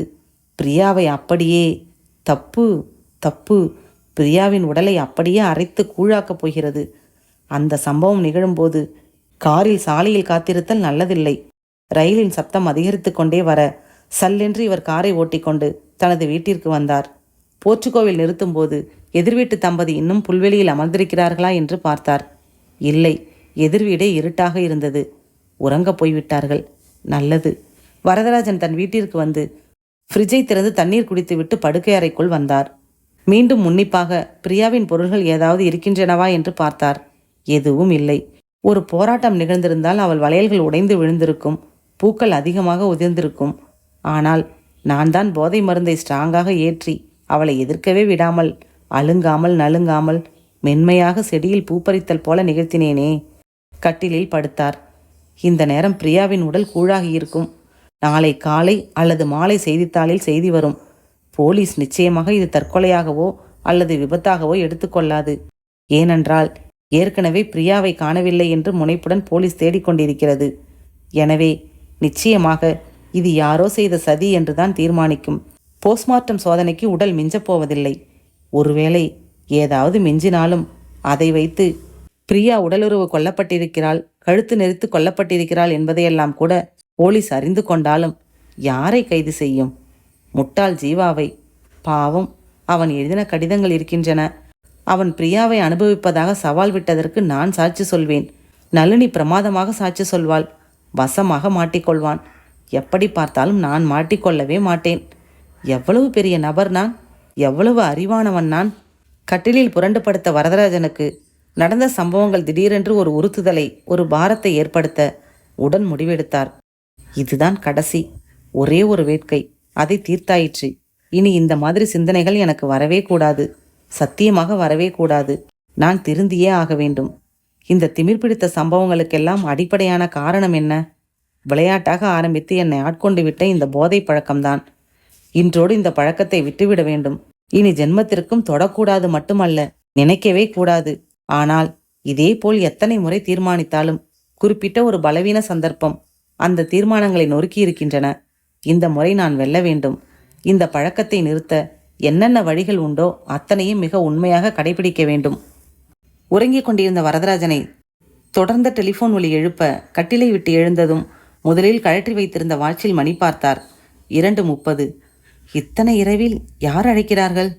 லேசான பதற்றத்தோடு ரிசீவரை எடுத்தார். ஹலோ, வரதராஜன் பேசுகிறேன் சார். நான் இன்ஸ்பெக்டர் மருதுசெல்வன் பேசுகிறேன். என்ன சார், சொல்லுங்க. சாரி டு சே, பிரியா கிடைச்சாச்சு. ஆனா பிணமா. என்ன சார் சொல்றீங்க? பிணமாவா? அவங்க கொலை செய்யப்பட்டிருக்காங்க, கழுத்து நெரிக்கப்பட்டு. கொஞ்சம் விவரமா சொல்லுங்க. கழுத்து நெரிச்சு கொன்னுட்டு பாடியை ரயில்வே லைனில் படுக்க வச்சுட்டு போயிருக்காங்க. ரயில் டிரைவர் ரொம்ப சாமர்த்தியமாக பிரேக் அடித்து நிறுத்திட்டதால பின்னம் கொஞ்சம் கூட சேதம் இல்லாமல் கிடச்சிருக்கு. போஸ்ட்மார்ட்டத்துக்கு அனுப்பிட்டேன். காலையில் தான் பிஎம் நடக்கும். அதுக்கப்புறம் தான் விவரங்கள் தெரியும். அநேகமாக ஜீவாவோட வேலையாக தான் இருக்கணும். காலையில் அந்த லெட்டர்களை வச்சு அரெஸ்ட் வாரண்ட் வாங்கலான்னு இருக்கேன். நிறைய விசாரிக்கணும், விவரங்கள் சேகரிக்கணும். அவங்க புருஷன் மகேஷுக்கு மைல்டு ஹார்ட் அட்டாக்கே வந்துருச்சு. ராத்திரி எந்த நேரம்னாலும் சொல்ல சொன்னீங்க இல்லையா? அதான் ஃபோன் செஞ்சேன். முன்கூட்டியே அவங்களுக்கு ஆபத்து இருக்குன்னு தெரிஞ்சோம் நாங்கள் கொஞ்சம் கோட்டை விட்டுட்டோம்னு தான் சொல்லணும். என்னோட மேல் அதிகாரிகளுக்கு நான் நிறைய எக்ஸ்பிளைன் தந்தாகணும். நான் சஸ்பெண்ட் செய்யப்பட்டா கூட ஆச்சரியம் இல்லை. காலையில் பார்க்கலாம் சார். எதிர்முனை வைக்கப்பட்டும் சில வினாடிகள் அப்படியே ரிசீவரை பிடித்து கொண்டு பிரமிப்பில் நின்றார் வரதராஜன். ரயில் உடலை அரைக்கவில்லையா? கடவுளே, முழுதாக பிரியாவின் உடலை கைப்பற்றி இருக்கிறார்களா? போஸ்ட்மார்ட்டம் ரிப்போர்ட் என்ன சொல்லும்? நான் மாட்டிக்கொள்ள ஏதாவது வாய்ப்புண்டா? இரவு முழுக்க வரதராஜன் உறக்கமில்லாமல் 2 பாக்கெட் சிகரெட்ஸ் பிடித்துக்கொண்டு பரிதவித்தார். அத்தியாயம் 15. வரதராஜன் காலையில் கருப்பு பேட்ச் குத்தி கொண்டு காலேஜுக்கு வந்தார். வகுப்புகள் ஆரம்பிப்பதற்கு முன்னதாக திடீரென்று அகால மரணமடைந்துள்ள பிரியாவுக்கு 2 நிமிடங்கள் மௌன அஞ்சலி செலுத்த சொல்லி ஸ்பீக்கர் சிஸ்டம் மூலமாக அறிவித்தார். கல்லூரி அலுவலக ஊழியர்கள் அனைவரையும் அழைத்தார். பொதுவாக பேசினார். காலையில் ஃபோன் செஞ்சு விசாரிச்சிட்டேன். பிரியாவோட உடம்ப மத்தியானம் 3 மணிக்கு மேலே தான் கொடுப்பாங்களாம். மலர் வளையத்துக்கு ஆர்டர் செஞ்சுருக்கேன். சாயங்காலம் 4:30 மணிக்கு நம்ம காலேஜ் பஸ்ஸில் பிரியா வீட்டுக்கு போய் அஞ்சலி செலுத்திட்டு வரலாம். நேரத்தை குறிப்பிட்டு யார் வேணும்னாலும் வரலான்னு ஒரு சர்க்குலர் டைப் செஞ்சு நோட்டீஸ் போர்டில் வச்சுடுங்க. எல்லோரும் புறப்பட நளினியை மட்டும் இருக்க சொன்னார். கதவை சாத்திட்டு வாங்க என்றார். சாத்தி விட்டு வந்த நளினி, என்ன சார், கடைசியில் இப்படி ஆயிடுச்சு? ரேப்பு நடந்திருக்காமே சார் என்றாள் உடைந்த குரலில். தெரியலை, போஸ்ட்மார்ட்டம் இப்போ தான் நடக்குது, அதுக்கப்புறம் தான் தெரியும். ஆனால் கொலைங்கிறது நிச்சயம்னு சொன்னார் இன்ஸ்பெக்டர். இது நிச்சயமாக ஜீவாவோட வேலை தான் சார், சந்தேகமே இல்லை. எதுக்கும் துணிஞ்ச முரடன் சார் அவன். அன்னைக்கு நம்ம எல்லாரையும் வச்சுக்கிட்டே கோபமாக சவால் மாதிரி பேசிட்டு போனப்பவே எனக்கு என்னவோ ஆக போகுதுன்னு பட்டுச்சு. ஆனால் பிரியாவுக்கு அப்பப்போ ஆறுதல் சொல்லிட்டு இருந்தேன். கடைசியில் போலீஸ் நம்ம ஆஃபீஸ் ஸ்டாஃப் அத்தனை பேரையும் விசாரிக்கும். ஜீவாவுக்கும் பிரியாவுக்கும் நடந்த பிரச்சனையை நான் ஒளிவு மறைவு இல்லாமல் அப்படியே சொல்வேன். நீங்கள் சொல்வீங்களா? கண்டிப்பாக சொல்வேன் சார். அந்த ஜீவாவை பிரெட்டுன்னு இருக்கிற கத்தி மாதிரி பெருசாக எடுத்து உடம்ப துண்டு துண்டாக வெட்டணும் சார். அழகாக பிறந்தது குத்தமா சார்? எவ்வளவு நல்ல பொண்ணு. நளினி வர இருந்த கண்ணீரை தடுக்க முற்பட்டாள். கண்ட்ரோல் பண்ணிக்கோங்க. இன்ஸ்பெக்டர் வந்து விசாரிக்கிறப்ப எதையும் மறைக்காமல் தயங்காமல் தைரியமாக சொல்லுங்க. சொல்லுவேன் சார். அப்புறம் எனக்கு லீவு வேணும் சார். நான் இப்போவே பிரியா வீட்டுக்கு போக விரும்புகிறேன். தாராளமாக போங்க. நளினி போனதும் சற்று நேரம் அமைதியாக இருந்தார் வரதராஜன். நளினி கூட அழகாக தான் இருக்கிறாள். சி, விவஸ்தையற்ற மனமே, என்ன ஆயிற்று உனக்கு? வரதராஜன் இன்டர்காம் எடுத்து லைப்ரரிக்கு தொடர்பு கொண்டார். நம்ம லைப்ரரியில் போதை பழக்கங்கள்லேருந்து மீள்றது எப்படிங்கிற மாதிரி தமிழ்லையாவது இங்கிலீஷ்லையாவது புக்ஸ் இருக்கா? ஒரு கட்டுரை எழுத தேவைப்படுது. இருக்கு சார். இந்த தலைப்பில் 5 புத்தகம் இருக்கு.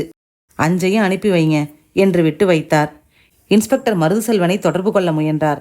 ஸ்டேஷனில் இல்லை என்ற தகவல் சொன்னார்கள். மகேஷ் தனது பெற்றோர்களின் கைகளை பிடித்துக்கொண்டு கதறினான். போயிட்டாமா, என்னை விட்டுட்டு போயிட்டாமா.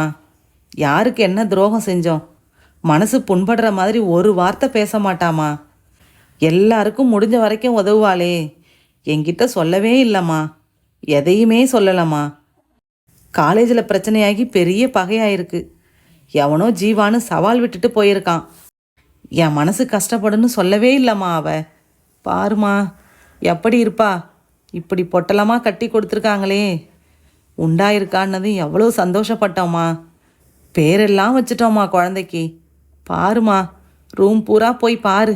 அவளே வாங்கி வாங்கி எத்தனை குழந்தைங்க சட்டை வச்சிருக்கா பாரு. பொம்மைலாம் வாங்க ஆரம்பித்தோம்மா. சொந்த வீடு வேணும்னு அடிக்கடி சொல்லிட்டு இருந்தா. இப்போதாம்மா வாங்கினேன். வீட்டுக்கு எப்படி எப்படிலாம் அலங்காரம் பண்ணுறதுன்னு பேசினோம்மா. வீட்டுக்கு பிடிவாதமாக பேர் வச்சே ஆகணும்னு பேர் வச்சாமா. புன்னகை தீவு. இனிமே ஏதுமா புன்னகை? வந்திருந்த உறவினர்களும் நண்பர்களும் கலங்கி நின்றார்கள். ஆளாளுக்கு மகேஷிற்கு ஆறுதல் சொன்னார்கள். காலேஜ் பஸ் வந்து நின்றது. பிரின்சிபால் வரதராஜன் தலைமையில் ஊழியர்களும் நிறைய மாணவ மாணவிகளும் வந்தார்கள். நடுக்கூடத்தில் முகம் மட்டும் தெரியும் வண்ணம் படுக்க வைக்கப்பட்டிருந்த பிரியாவின் உடலின் பாதங்களில் மலர் வளையம் வைத்தார் வரதராஜன். கை கட்டி கண்மூடி சில நிமிடங்கள் அப்படியே நின்றார். பிறகு மகேஷ் அருகில் வந்தார். உங்களுக்கு ஆறுதல் சொல்றதெல்லாம் எதுவும் இப்போ எடுபடாது. நல்லா மனசு விட்டு அழுதுருங்க. தைரியமா இருங்க. யார் சார் அந்த ஜீவா? அவனாதான் இருக்கணும்னு இன்ஸ்பெக்டர் சொன்னாரு. என்னென்னமோ நடந்திருக்கு. நீங்களாவது என்னை கூப்பிட்டு விஷயங்களை சொல்லியிருக்கலாமே சார். உங்களுக்கு தெரியும்னு தான் நான் நினச்சிட்டு இருந்தேன். இப்போ இதை பற்றிலாம் கவலைப்படாதீங்க. போலீஸ் எல்லாத்தையும் பார்த்துப்பாங்க. நீங்கள் ஆக வேண்டியதை பாருங்க. வரதராஜன் கொஞ்ச நேரம் இருந்து விட்டு புறப்பட்டார். அத்தியாயம் 16. அந்த பங்களாவின் வரவேற்பறையின் ஒரு சுவர் முழுக்க இயற்கை காட்சியின் போஸ்டர் ஒட்டப்பட்டிருந்தது. சோஃபா செட்டுகள் ஊறின தயிர் வடை போல மெத்தென்று இருந்தது. கீழே விரிக்கப்பட்டிருந்த கார்பெட்டை மிதிக்க தயக்கமாக இருந்தது. உள்ளே பிரம்மாண்டமான ஹாலின் ஒரு ஜன்னலின் தூசிகளை ஒரு நபர் வாக்கம் கிளீனர் வைத்து அகற்றி கொண்டிருந்தான். ஒரு வேலைக்காரன் வந்து, இதோ வரேன்னு சொன்னாரு என்றான். சரி என்று காத்திருந்தார் மருதுசெல்வன். ஜீவா சிகரெட் பிடித்தபடி ஸ்டைலாக மாடிப்படிகளில் இருந்து இறங்கி வருவது தெரிந்தது. நேராக வரவேற்பறைக்கு வந்தான். எஸ் என்றான் நின்றபடி. நான் இன்ஸ்பெக்டர் மருதுசெல்வன். கொஞ்சம் உட்காருங்க, பேசணும். பரவாயில்ல சொல்லுங்க. நீங்கள் தான் சொல்லணும். பிரியாவை எப்படி கடத்தினீங்க? எங்கே வச்சு கற்பழிச்சிங்க? எப்படி கொலை செஞ்சீங்க? வா, பிரியா கொலையா? என்ன சார் சொல்கிறீங்க? காலையில் பேப்பர் படிக்கிற பழக்கெல்லாம் கிடையாதா மிஸ்டர் ஜீவா? ராத்திரி நீங்கள் நடத்தினது எல்லாமே அம்பலமாயிடுச்சு. பாவம், நீங்கள் என்ன செய்வீங்க? ரயில் டிரைவர் சாமர்த்தியமாக பிரேக் போட்டுட்டாரே. எனக்கு எதுவும் புரியல சார். உங்கள் வீட்டில் வச்சு விசாரிச்சா புரியாது தான். எங்கள் இடத்துக்கு போயிடலாம் வாங்க என்று எழுந்தார். விளையாடுறீங்களா? நான் எங்கேயும் வர தயாராக இல்லை. இப்படியெல்லாம் மறுக்கக்கூடாது மிஸ்டர் ஜீவா. வரணும், முரண்டு பண்ணாதீங்க. இதை தான் அரஸ் வாரண்ட்னு சொல்லுவாங்க என்று பாக்கெட்டில் இருந்து காகிதத்தை எடுத்து பிரித்து அவன் கண்ணெதிரை காட்ட அதிர்ச்சி அடைந்தான். சார், நோ, எனக்கு எதுவுமே தெரியாது. நான் எதுவும் செய்யலை. வெயிட், நான் என்னோட லாயரை. அதெல்லாம் பின்னாடி பார்த்துக்கலாம். உங்களை வலுக்கட்டாயமாக இழுத்துட்டு போக வைக்காதீங்க. கம் என்று அவன் தோளில் அழுத்தமாய் கை வைத்தார் மருதுசெல்வன். டெப்டி கமிஷனரின் அறைக்குள் வந்து சல்யூட் அடித்து விட்டு நின்றார் மருதுசெல்வன். என்ன செஞ்சு வச்சிருக்கீங்க அந்த பிரியா கேஸை? ரொம்ப ஸ்ட்ராங்கான சந்தேகம் ஜீவா மேலே இருந்ததால் அரெஸ்ட் செஞ்சு கஸ்டடியில் வச்சுருக்கேன். தனக்கும் பிரியாவுக்கும் பிரச்சனை இருந்துச்சு. அவளை அனுபவிக்கணும்னு தீவிரமாக இருந்தேன். கலை விழா சமயத்தில் கடத்திட்டு போக திட்டம் போட்டிருந்தேன். ஆனால் பிரியா விழாவுக்கு வராததால் வீட்டுக்கு போயிட்டேன்னு சொல்கிறான். அவன் ஏற்பாடு செஞ்சிருந்த ஃப்ரெண்ட்ஸையும் கூப்பிட்டு விசாரிச்சிட்டேன் தனித்தனியாக. அவங்களும் அதையே தான் சொல்கிறாங்க. ஓரளவுக்கு இதை நம்ப வேண்டியிருக்கு. காரணம், கலை விழாவில் நானும் இதையெல்லாம் கவனித்தேன். ஏன் சந்தேகம் என்னன்னா, மதியமே பிரியாவை கடத்திட்டு போய் எங்கேயோ ஒளிச்சு வச்சுட்டு போலீஸ்கிட்ட நல்ல பிள்ளைன்னு பேர் எடுக்கிறதுக்காக விழாவுக்கு வந்துட்டு அப்புறம் ராத்திரியில் அந்த இடத்துக்கு போய் செயல்படுத்தியிருக்கலான்னு. மெட்டீரியல் எவிடன்ஸ் ஏதாவது கலெக்ட் செஞ்சிங்களா? No sir. பிரியாவை படுக்க வச்சுருந்த ரயில்வே லைனில் எதுவும் கிடைக்கலையா? இல்லை சார். நாய் உபயோகிச்சிங்களா? Yes sir. பலனில்லை சார். போஸ்ட்மார்ட்டம் ரிப்போர்ட்டில் ஏதாவது ஹெல்த்தி பாயிண்ட்ஸ்? 2 சார். பிரியா காயங்கள் போராட்டங்கள் இல்லாமல் உடலுறவு செய்யப்பட்டிருக்கா. 2வது, அவளுக்கு போதை மருந்த ஊசி மூலமாக செலுத்தியிருக்காங்க. இதுவும் ரேப் தான். Of course sir. மரணம் எப்படி? கழுத்தை நெரிச்சு சார். ஓகே. ஜீவாவோட உயிரணுக்களை கலெக்ட் செஞ்சு லேபுக்கு அனுப்பி ஒப்பிட்டு சொல்லலாமே. Done sir. அதே மாதிரி அவனோட 2 ஃப்ரெண்ட்ஸோட உயிரணுக்களையும் லேபுக்கு அனுப்பியிருக்கோம் sir. Waiting for the report. பதில் சாதகமாக வந்தால் பிரச்சனை இல்லை, நெகட்டிவாக வந்தால் நீங்கள் மறுபடியும் ஆரம்பத்துலேருந்து ஆரம்பிக்க வேண்டியிருக்கும். உங்கள் ரிப்போர்ட்டை தெரிஞ்சுக்கிட்டு தேவைப்பட்டால் கேஸை ஸ்பெஷல் பிரான்ச்சுக்கு மாற்றிடலான்னு இருக்கேன். Okay sir. மீண்டும் சல்யூட் அடித்துவிட்டு மருதுசெல்வன் அந்த அறையை விட்டு வெளியில் வந்து தனது பைக்கில் அமர்ந்தார். அத்தியாயம் 17. மருதுசெல்வன் ஸ்டேஷனுக்கு திரும்பிய போது சப் இன்ஸ்பெக்டர் கார்த்திகேயன், லேப்லேருந்து ரிப்போர்ட் வந்துருச்சு சார். நாம் அனுப்பின 3மே பிரியாவோட உடம்புலேருந்து எடுக்கப்பட்ட உயிரணுக்களோட அமைப்போட ஒத்துப்போகலை என்றார். மை காட், அப்படின்னா வேற ஏதோ குழப்பம் நடந்திருக்கு. ஜீவாவையும் அவன் ஃப்ரெண்ட்ஸையும் அனுப்பிடுங்க. ஜீவாவை மட்டும் ஒரு கான்ஸ்டபிளை மப்டியில் அனுப்பி 2 நாளைக்கு கண்காணிக்க சொல்லுங்க. ஜீவா லேசாக வீங்கிய கன்னங்களோடு லேசாக கிழிந்த உதடுகளோடு தளர்வாக வெளியேறினான். மருதுசெல்வன் ஒரு காஃபி அருந்திவிட்டு யோசிக்க ஆரம்பித்தார். ஜீவா இல்லை என்றாகிவிட்டது. பின் யார்? அடிப்படையிலிருந்து ஆரம்பிக்க வேண்டும். பிரியா வீட்டில் புறப்பட்டது 2:30 மணிக்கு. ரயில்வே லைனில் பிணமாக கைப்பற்றப்பட்டது 10:30 மணிக்கு. இடையில் 8 மணி நேரங்கள். மரண நேரம் 9:30 10:30 என்பது போஸ்ட்மார்ட்டம் ரிப்போர்ட்டின் கணிப்பு. 9:30 என்று வைத்து கொண்டாலும் ரயில்வே லைனில் கிடத்தப்பட்ட இடத்திலிருந்து 1 மணி நேரத்தில் காரில் அடையக்கூடிய ஒரு இடத்தில்தான் கற்பழிப்பும் கொலையும் நடந்திருக்க வேண்டும். ரயில்வே லைன் அருகில் பிரியாவின் கைப்பையும் குடையும் கிடைத்தன. அவளின் செருப்புகள் கிடைக்கவில்லையே.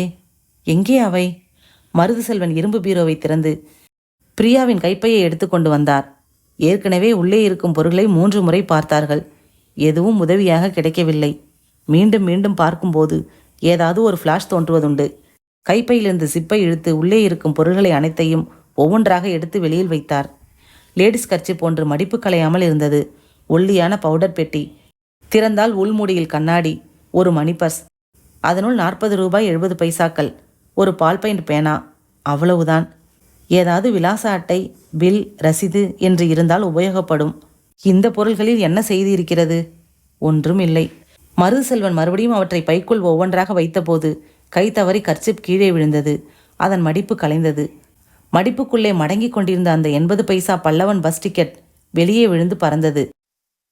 மருதுசெல்வன் குனிந்து அதை எடுத்து பார்த்து, கார்த்திகேயன், இங்கே பாருங்க, பஸ் டிக்கெட். மகேஷ் அன்னைக்கு பிரியா மத்தியானம் பஸ்ஸில் புறப்பட்டு போனதா சொன்னார். அவர் வீட்டுக்கு பக்கத்தில் இருக்கிற பஸ் ஸ்டாப்புக்கு பக்கத்தில் உள்ள பூக்கடை, பழக்கடை, செருப்பு தைக்கிறவன் எல்லாரையும் விசாரிச்சதில் யாருமே கவனிக்கலன்னு சொன்னாங்க. இப்போ நீங்கள் இந்த டிக்கெட்டை எடுத்துக்கிட்டு பல்லவன் ஆஃபீஸ் போங்க. இந்த டிக்கெட் எந்த தேதியில் கொடுக்கப்பட்டது, எந்த ரூட் நம்பர் பஸ்ஸில் கொடுக்கப்பட்டது, அந்த தேதியில் அந்த பஸ் கண்டக்டர் யார், அவர் அட்ரஸ் என்ன, இதெல்லாம் தெரிஞ்சுக்கிட்டு பிரியா வீட்டுக்கு பக்கத்தில் இருக்கிற பஸ் ஸ்டாப்பில் ஏறினா 80 காசு டிக்கெட்டுக்கு எந்தெந்த பஸ் ஸ்டாப்பிங்கில் இறங்கலான்னு தெரிஞ்சுட்டு வாங்க என்றார். கார்த்திகேயன் உடனே புறப்பட்டார். அவர் போனதும் மருதுசெல்வன் ரயில்வே லைன் அருகில் விசாரிக்கப்பட்ட விசாரணை ரிப்போர்ட்டுகளையும் போஸ்ட்மார்ட்டம் ரிப்போர்ட்டுகளையும் நிதானமாக படித்து பார்த்துவிட்டு வாட்சை பார்த்துவிட்டு எழுந்தார். ஹெட் கான்ஸ்டபிள்களிடம், நான் வீடு வரைக்கும் போயிட்டு வந்துடுறேன் என்று விட்டு ஸ்டேஷனுக்கு வெளியில் வந்தபோது அவர் அருகில் வந்து காரை நிறுத்திவிட்டு இறங்கினார் வரதராஜன். வாங்க சார். வெளியில் புறப்பட்டுட்டீங்களா? பிரியா கேஸ் என்னாச்சுன்னு தெரிஞ்சுக்கிற ஒரு ஆர்வம், அதான் வந்தேன். இன்வெஸ்டிகேஷன் நடந்துட்டுருக்கு. ஆனால் ஜீவா இல்லைன்னு ஆயிடுச்சு. அப்படியா? ஆமாம், இது வேற யாரோ பிளான் செஞ்சுருக்காங்க என்று திரும்பிய மருதுசெல்வன் காரின் பின் கண்ணாடிக்கு அருகில் வரிசையாக இருந்த 5 புத்தகங்களை கவனித்து அதில் மேல் புத்தகத்தின் முதுகில் அச்சிடப்பட்டிருந்த புத்தகத்தின் தலைப்பை வாய்விட்டு படித்தார். நச்சுப்பிடியிலிருந்து விலகுங்கள். என்ன புத்தகம் இது? ஒரு இன்டர் காலேஜியேட் செமினார் வருது. அதில் போதை மருந்துகளோட பிடியிலிருந்து தப்பிக்கிறது எப்படின்னு ஒரு கட்டுரை வாசிக்கிறேனா. அது சம்மந்தமாக ரெஃபரன்ஸ்க்காக லைப்ரரியிலேருந்து எடுத்துகிட்டு போகிறேன். அப்புறம் சொல்லுங்க. எப்படியும் 2 நாளில் பிடிச்சிருவோன்னு நினைக்கிறேன். ஆளை பிடிச்சதும் அந்த குற்றவாளிக்கு உங்கள் கட்டுரை தேவைப்படும்னு நினைக்கிறேன். பிரியாவுக்கு போதை ஊசி போட்டு அனுபவிச்சிருக்கான் சார். ஐசி, போஸ்ட்மார்ட்டத்தில் இதெல்லாம் கூட தெரியுமா? அட நீங்கள் வேற, விரல் நகத்தை வச்சே ஆம்பளையா பொம்பளையா, என்ன வயசு, என்ன உயரம், என்ன கலர்னு பயோடேட்டாவே கொடுக்குற கம்ப்யூட்டரெல்லாம் வந்துட்டுருக்கு. ஒரு சின்ன தடயம் போதும் எங்களுக்கு. பிரியாவை கைப்பற்றின இடத்துல அவளோட கொடை இருக்குது, கைப்பை இருக்குது, செருப்பு மட்டும் இல்லை. மகேஷை கேட்டாச்சு. போன வாரம் தான் வாங்கின புது செருப்பை போட்டுட்டு போனதா சொல்கிறார். எங்கே போச்சு அது? இது மாதிரி கேள்வி மேலே கேள்வியாக அடிக்கிட்டே வந்தோம்னா ஏதாச்சும் ஒரு பதில் கிடைக்கும். அதுலேருந்து வரிசையாக எல்லா கேள்விகளுக்கும் பதில் கிடைச்சிரும். இது எங்கள் பொழப்பு. நாளைக்கு கூட உங்கள் காலேஜ் ஆஃபீஸ்க்கு வரலான்னு இருக்கேன். கூட வேலை பார்த்த மற்றவங்கள எல்லாம் தரவாக விசாரிக்கணும். வெல்கம். அப்போ நான் புறப்படட்டுமா? கைக்குப்பி விட்டு வரதராஜன் காரை எடுத்துக்கொண்டு புறப்பட்டார். தனது பைக்கில் அமர்ந்த மருதுசெல்வன் அந்த புத்தகத்தை பார்த்து நான் பெயரை படித்ததும் லேசாக பதட்டப்பட்ட மாதிரி இருந்துச்சே. சேச்சே, எதை பார்த்தாலும் போலீஸின் சந்தேக புத்தி தான். ஒரு காலேஜின் பிரின்ஸ்பால் தனது ஊழியைக்காக இவ்வளவு தூரம் அக்கறை எடுத்துக்கொள்கிறார், ஆர்வம் காட்டுகிறார். அன்றைக்கு போனில் எவ்வளவு பதறி போய் கேட்டார். இரவு எந்த நேரமானாலும் தகவல் சொல்ல சொன்னாரே. ஜென்டில்மேன். காரை செலுத்தி கொண்டிருந்த வரதராஜனுக்கு வியர்த்தது. அந்த புத்தகங்களை அவர் பார்வையில் படும்படி வைத்திருக்க கூடாது. சந்தேகப்பட்டு விட்டாரா? நான் சொன்னதை நம்பினாரா? செருப்புகள் இல்லை என்றாரே. என்ன ஒரு மடத்தனம் செய்திருக்கிறேன் நான். கைப்பையும் குடையும் நினைவாக எடுத்து சென்று வீசின நான் இதை எப்படி மறந்தேன்? முன்காலில் கூட அவள் செருப்புகள் எதுவும் இல்லையே. காரை தன் வீட்டின் முன் நிறுத்திவிட்டு உள்ளே வந்து முதல் காரியமாக ஹாலின் விளக்குகளை போட்டுக்கொண்டு பார்த்தார். கீழே உட்கார்ந்து மண்டியிட்டு வளைந்து பார்த்தபோது ஒரு தனி சோஃபாவின் அடியில் பிரியாவின் ஒரு ஜோடி செருப்புகளை கண்டார். வெளியில் எடுத்தார். உள்ளே மறைந்திருந்தபடியால் என் பார்வையில் படவில்லை. இப்போது இதை என்ன செய்வது? ராத்திரிக்கு கார் எடுத்துட்டு போய் பிரியாவை கடத்தின அதே இடத்திலே சற்று தொலைவா புதர்களுக்குள் வீசிவிடலாமா? போலீஸ் ஒருவேளை மீண்டும் தேடினால் கிடைக்கட்டுமே. முதல் முறை தேடிய போது சரியாக தேட தவறியதாக நினைத்து கொள்ளட்டுமே. இல்லை, வேண்டாம், அது சரியாக வராது. நன்றாக இருட்டும் வரை காத்திருந்த வரதராஜன் ஒரு மண்வெட்டியையும் செருப்புகளையும் எடுத்துக்கொண்டு வீட்டின் பின்தோட்டத்திற்கு போனார். இறுதி அத்தியாயம். இரவு 8:30 மணிக்கு களைத்து போய் ஆனால் தகவல்களுடன் வந்தார் சப் இன்ஸ்பெக்டர் கார்த்திகேயன். அந்த கண்டக்டரை பிடிச்சிட்டேன் சார். 80 காசு டிக்கெட்டுக்கு 2 ஸ்டாப்பிங்கில் தான் இறங்கலாமா. முதல் ஸ்டாப்பிங் அவங்க வேலை பார்த்த காலேஜ் ஸ்டாப்பிங். அதுக்கு அடுத்தது எக்ஸ்டென்ஷன் ஆகியிருக்கிற புது ஏரியா நல்லவன் நகர் ஸ்டாப்பிங்னு சொல்கிறார். சம்பவம் நடந்த அன்னைக்கு மத்தியானம் பிரியா வண்டியில் ஏறினது நினைவு இருக்கான். காலேஜுக்கு அடிக்கடி போய் வரதால நல்லா தெரியுமா. ஞாயிற்றுக்கிழமை பிரியா நல்லவன் நகர் ஸ்டாப்பிங்கில் தான் இறங்கினதா அடித்து சொல்கிறார். ரைட். நான் நேராக மகேஷை போய் பார்த்து நல்லவன் நகரில் பிரியாவுக்கு தெரிஞ்சவங்க, சொந்தக்காரங்க, தோழிங்க யாராவது இருக்காங்களான்னு தெரிஞ்சுட்டு வரேன். மருதுசெல்வன் புறப்பட்டார். மகேஷின் சொந்தக்காரர் யாரோ கதவு திறந்தார்கள். மகேஷ் ஜுரத்துடன் படுத்திருந்தான். மிகவும் சோர்ந்திருந்தான். Sorry for the disturbance. காலேஜுக்கு பக்கத்தில் நல்லவன் நகரில் உங்களுக்கோ உங்கள் மனைவிக்கோ தெரிஞ்சவங்க யாராவது இருக்காங்களா? நல்லவன் நகர்லையா? அங்கே பிரியா ஒர்க் செய்கிற காலேஜ் பிரின்ஸ்பால் வீடு மட்டும்தான் இருக்குது. மருதுசெல்வனுக்கு இது செய்தி. வரதராஜனை பலமுறை சந்தித்திருக்கிறார், பேசியிருக்கிறார். அவரின் மகள் அமெரிக்காவில் இருப்பதும் மகன் ஊட்டியில் இருப்பதும் இவர் தனியாய் இருப்பதும் தெரியும். எங்கே குடியிருக்கிறார் என்பது தெரியாது.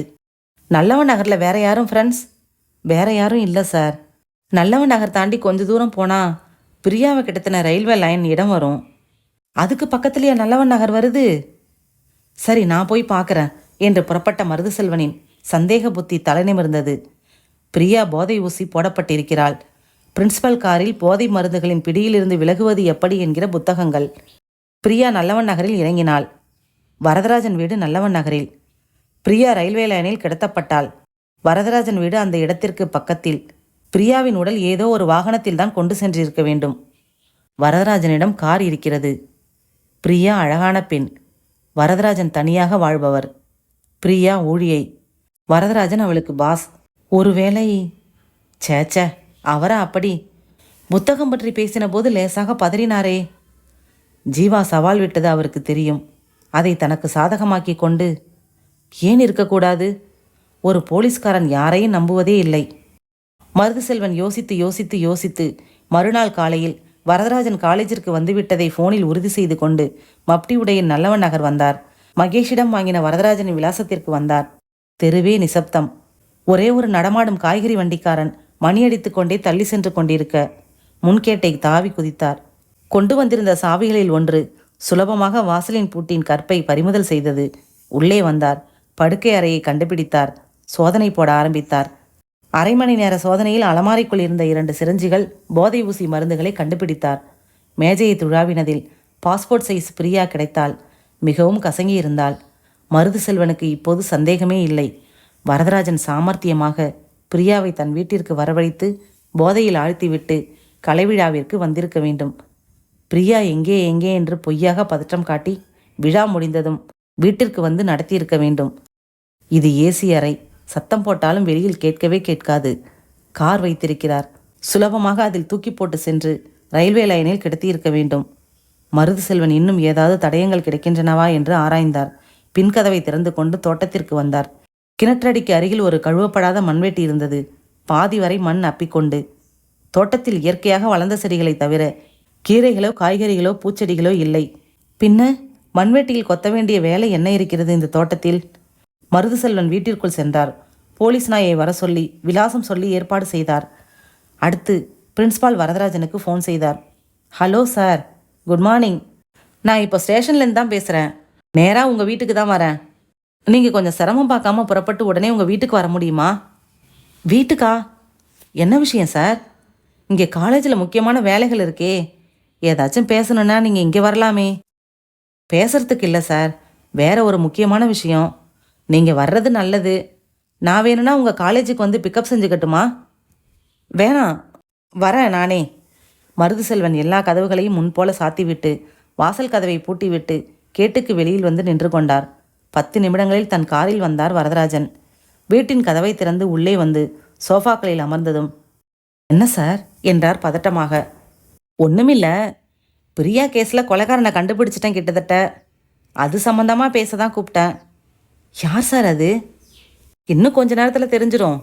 இதுக்காக எதுக்கு என்ன வரவழைச்சிங்க?